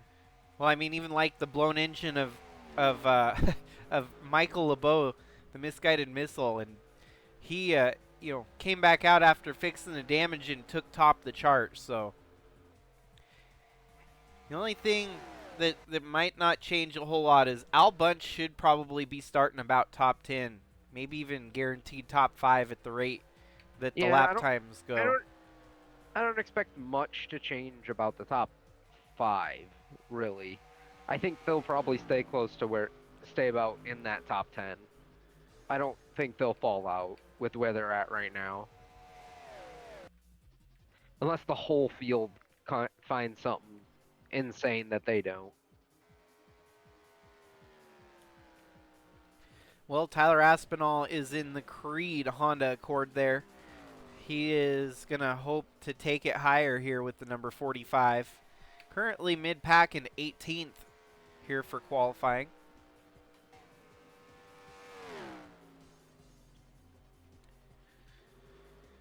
Here we have Wyatt Wilkinson. I was getting back on that topic. He has somewhat of a little championship within the Cup Series this year that he's been duking it out. At the beginning of the year, and unfortunately circumstances had changed some of the situation for the Rookie on a Rampage program that was put together by Atlee Weiss at the beginning of the year. And it was kind of like a gong show to try and figure out who would replace Atlee's team going into 2026. Well, the 3 candidates were Trevor Vaden, Wyatt Wilkinson, and Willow Blake. Well, up until the point, Willow Blake had been pretty much securing that program to earn that team, the Cup team, for their own possession in the next season. Some things happened. Unfortunately, Willow Blake departed the series, and that left us with only 2 candidates left on the Project Roar. So, rolling into the finale, final 3 races here. This is not a Project Roar qualified race for Wyatt Wilkinson, as he's in an LFG Motorsports number 17. The number 19 this week is kind of a mute point with Luis Rodriguez attempting to make the field. And so the last race at Indianapolis will be the last race for Wyatt Wilkinson in the Project Roar system. And as it sits right now, he's sitting over Trevor Vaden on the special championship within the championship. And we'll see it. What would transition to would be Wilkinson having some form of a team ownership role going into next year. And he can use that any which way he wants. If he wants to stay with LFG Motorsports as a primary driver, that's perfectly fine. Maybe it'll transition to him having a chartered ride with LFG Motorsports or something in that manner. So still ironing out the details on it, but that is kind of what Wilkinson's fighting for as a bonus championship here in the Cup Series.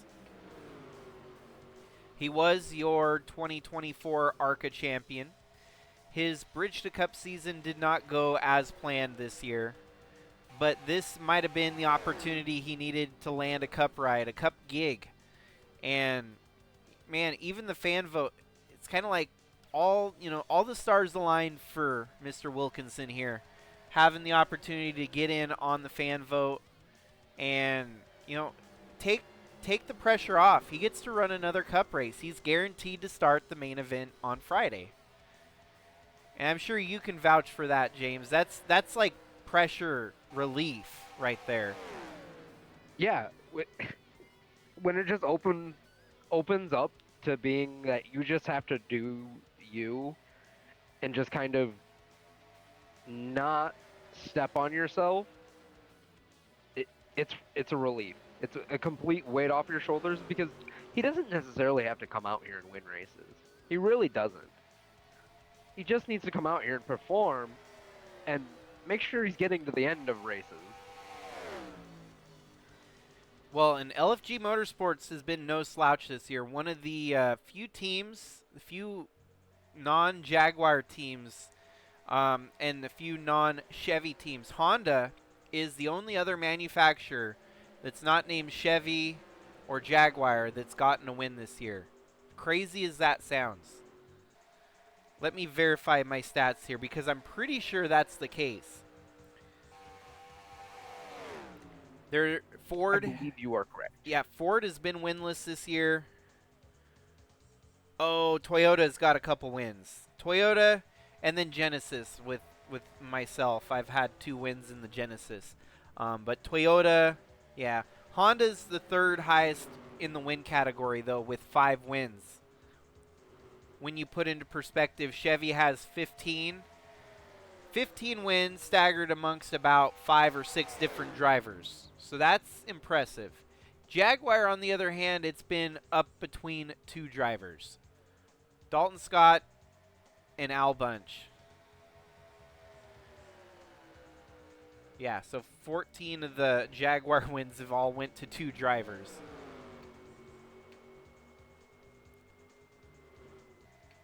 And we're down to 9 minutes left in this session.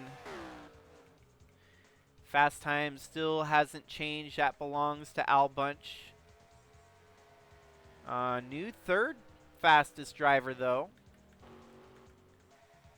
The rookie racer on the season, the 71 of Rich Roy, jumps to 3rd fastest. Running the longest John's Chevrolet there.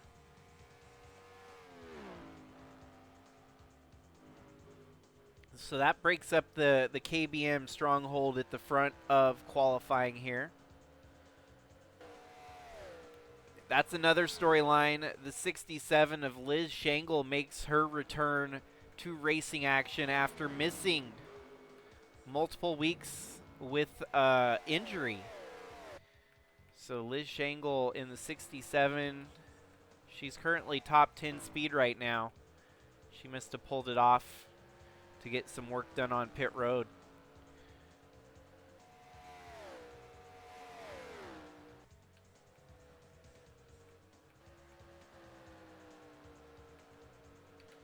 Braden Vargas climbing up. Well, he's still holding on to 5th fastest. He was 4th fastest up until he got bumped back to 5th.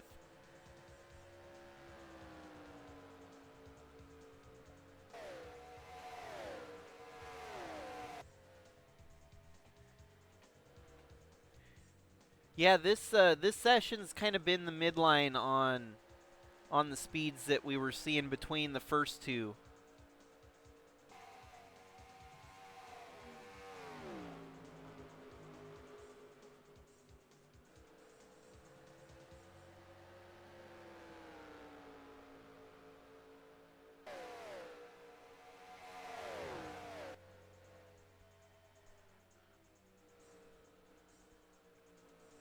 Oh, there's a little bit of contact there with Braden Varga. He wants to get around the 42 of Belafon with haste. It looked like earlier that someone gave just a tiny shot to the back of Braden coming into the corner. I was gonna say something about it earlier, but we were talking, so I was just kind of like, and it wasn't that big of a deal. They just kind of kissed. That was all. You could just barely see I think it was like, I don't even remember. You could just barely see him touch.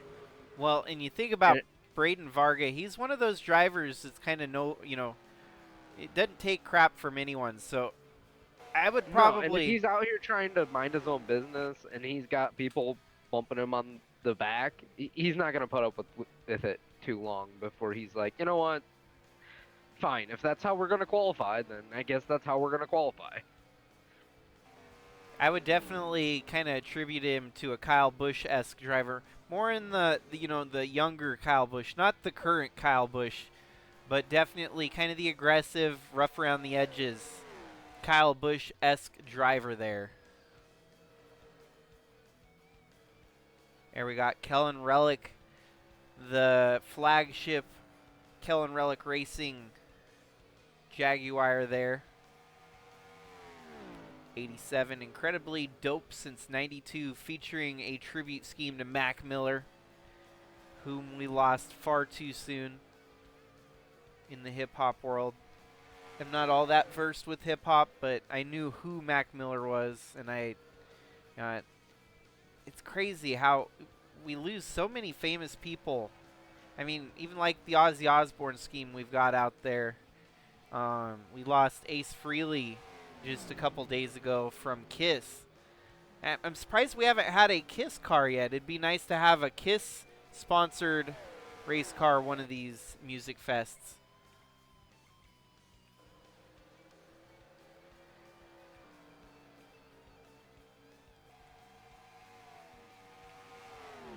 And then, of course, Snot, I believe their lead singer had unfortunately passed too, if not maybe, I can't remember how they passed, but they had to find a replacement singer for that band. So yeah, you look at even like Nirvana. Obviously, we all know what happened to Kurt Cobain, and that, what a world it would be if we still had Kurt Cobain today. It would imagine what Nirvana could have been. The success that they saw in such a short period of time. I grew up at the wrong time because I never got to experience bands like that as a kid. It's definitely one of those, if I could get a time machine, I would go back in time and go to a Nirvana concert. What would be a band like that for you, James? Oddly enough, AC/DC, honestly. Like, What? I know they're not all dead, but like, I would want to go to an original. A vintage, yeah. Yeah. Yeah, that's respectable. I would definitely agree to, it would be one of those experiences of a lifetime to see, the original lineup of AC/DC and some of these other bands that are still, touring today. Look at someone like the Rolling Stones.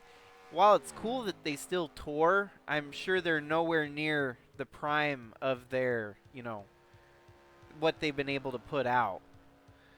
So, yeah, there's a lot to be said for longevity, but at the same time, there's that sweet spot in the middle where, that they were on top of it at that time. Oh yeah.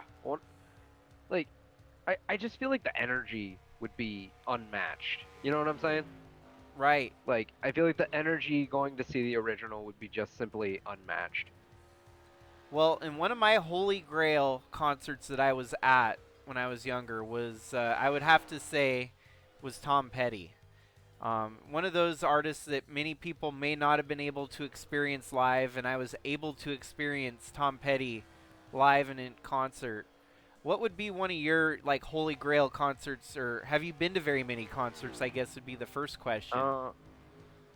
Uh, so my grandpa and I went to, and I'm trying to think of who it was. Um, it wasn't Johnny. It one of those, one of the old country guys. I can't remember which one it was. I think Charlie Daniels. Oh, Charlie Daniels. Yeah. The Devil Went Down to Georgia. No. Was it? It wasn't Willie Nelson or anything, was it? Yeah, I think so. Oh, Willie. No. No. Damn it! I can't remember who it was. Man. Because they did sing The Gambler, but I know it wasn't their song. Oh, You know what I'm saying? Rogers. Kenny Rogers? Yes. Kenny Rogers, yeah. Yes. And he My grandfather and I unfortunately went passed. and seen Kenny before he passed, and that was a phenomenal concert. That was great. Well, that's cool. Yeah, no, it's one of those experiences that you'll never forget, having, experienced a concert that, and it won't happen again, unfortunately, is the sad part. It's like it's weird. It feels weird to go to like some of these older guys' concerts because they're just kind of sitting on like a stool singing or whatever with just kind of whatever band they have. right. But it's interesting because um I forget who else we went and seen recently. It was somebody that was definitely way old. Um, but they just kind of sat in there on their stool and sang, but you could still feel the passion. You know what I mean? Like I feel like sometimes you go to concerts of newer artists and you just can't hear the passion in the music. Right. No, I know exactly what you mean.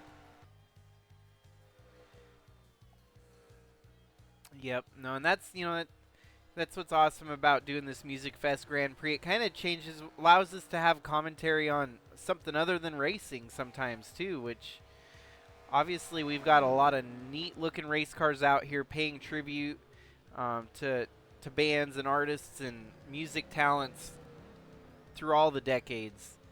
And yeah, this is, I guess we can kind of coin this a, week of celebration of music for the most part. Well, qualifying is tied up here. Your pole setter for the Music Fest Grand Prix number 3, none other than your current points leader, Al Bunch. Oh, and he's gonna have to definitely try to hold off everybody because he could have a lot of points to lose if he has a bad one today, this Well, week. the pole, pole means a little bit. I mean, you get some bonus points for setting on the pole, obviously. Um, but Al Bunch's track record starting pole position has not been as promising as a driver you would think starts pole position.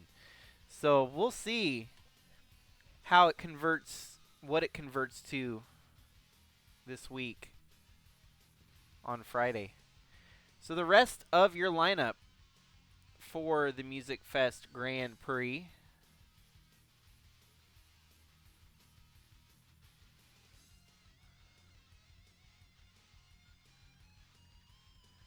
You've got, of course, Al Bunch first.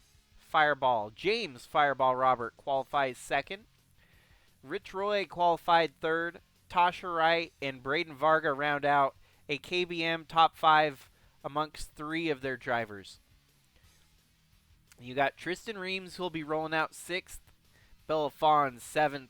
Andre Stefan 8th. Liz Shangle 9th. And a previous winner, Louis Trost from 2023. Both of your winners in the Music Fest Grand Prix starting top 10 this week. Tom Cording, the 4th KBM entry, unfortunately only qualified 11th, which is still not bad. I mean, he's going to have a good start for the 400-mile main event. Monty Shangle, who is on the charter bubble, he's going to have to keep his charter position having a good finish this week and try to get as many points as possible. Trevor Walker, also on that charter bubble, could potentially lose the charter if he doesn't keep the position he's running in the point standings. Chris Harvey and Jacob Shangle round out your top 15. Papa Walker in... I'm still confused as to how Mark Walker is locked into the main event. He's never made a start, but the 69 is chartered to some degree. Are you sure that wasn't supposed to be one of the other walkers? I feel like that's supposed to be one of the other walkers. Yeah, I know, right?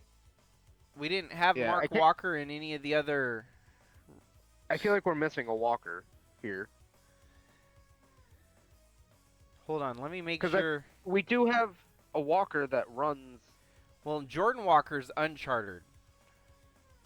So I think what might have happened is this is the mystery charter that had been lost throughout the year. There was a driver that retired mid-season due to injury, and the only other. Okay.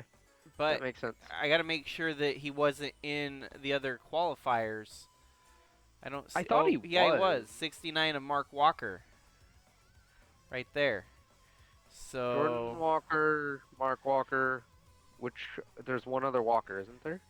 Okay, this is what it was. I unfortunately picked the 69 and I meant to pick the 39, which would have been Lynn Farrell, who is chartered in. Ah, So okay. the numbers So swapped. What we'll do, we'll treat we'll that just swap the 69 numbers. as the 39 of Lynn Farrell. Same thing. It was the 69 is the chartered ride, but the 39 it swapped to the number. So yeah, that's what happened.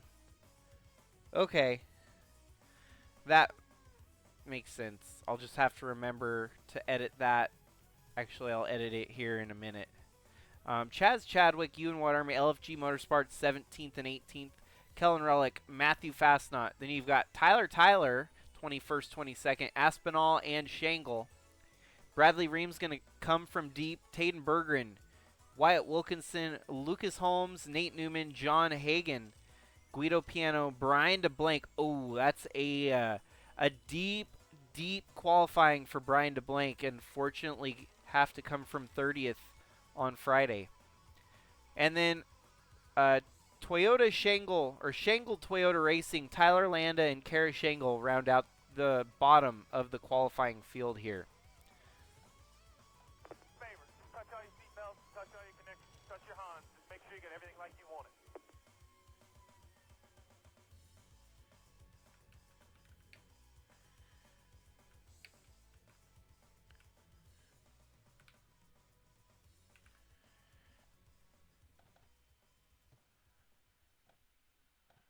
Well, folks, that is a wrap here tonight. Any closing statements, James, you want to close out on here before we shut down the stream? I think this is going to be a phenomenal Music City Grand Prix. And sorry, Al, I'm rooting against you here. I kind of hope you have a rough race so we keep this championship real interesting. So, Well, sorry, Al. even if he finishes third or fourth and someone else wins, the double points could erase his points lead Yeah, between like a bad Brian. race could mean anything. It could mean just a simple 10th and somebody goes on to win the race. Like, Yeah, Brian DeBlank, all he's going to have to do is beat him by like 3 spots with a 50-point deficit and double points on the line. So Dalton Scott, he's going to have to come through the qualifier to make it to the main event, and he could still take Al Bunch's points away from him. He's obviously going to have to start deeper than 32nd in the main event since he'll have to come through the A qualifier, and that will slot him anywhere between 33rd to 45th. And so obviously tomorrow's going to be an off day for the MusicFest Grand Prix. We had qualifying in the books here tonight. That leaves us with setting up the lineup for the Alphabet Soup on Thursday. And hopefully James can be there, but if not, I totally understand. Um, we'll definitely have a great week of racing here to kind of put a nice, neat little ribbon on the Sigma Cup Championship this year. yeah, I'd I'd also say I'd say that that final qualifying was a great nightcap for us here. Oh yeah, I like that nightcap here on Sigma. Speedster Studios, obviously, you're watching here on Twitch. Trying to get Twitch off the ground, it's a little harder to figure out what I'm going to use Twitch for. Um, but it worked well here tonight, and I appreciate I kind everyone. of like it for these qualifier events. It's almost like a speed channel, Right? and then the main channel is like Fox or something. I I, like it. I mean, you can agree with me that YouTube would be kind of the best way to keep it for the main events, right? Well, yeah, it makes it easy to like put over there. Well, and You yeah, don't gotta export it and stuff. yeah, because I was even having troubles. I was like, man, how can I figure out how to record this and premiere it on Twitch on Wednesday when I was doing my iRacing? The only way you can do that to do a premiere on Twitch would be to have like extra third-party programs that allow you to do that. And it's like, okay, that's might as well just Yeah, post it on. it's a big process to try to get Twitch to roll the way we would want it to roll Right. if we were gonna use it.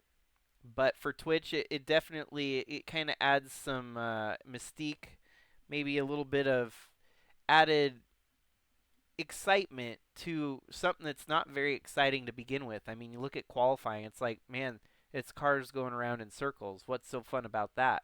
But I feel like we were able to do it justice here tonight on Twitch. Absolutely. And for those of you that stuck around tonight, again, thank you. Thank you for sticking around with us. Hopefully, this was a good stream for you to enjoy. And we look forward to seeing you this week for the main events and all the fun stuff. So, with that, folks, have a great night. Stay safe out there. And between me and James, we are signing out.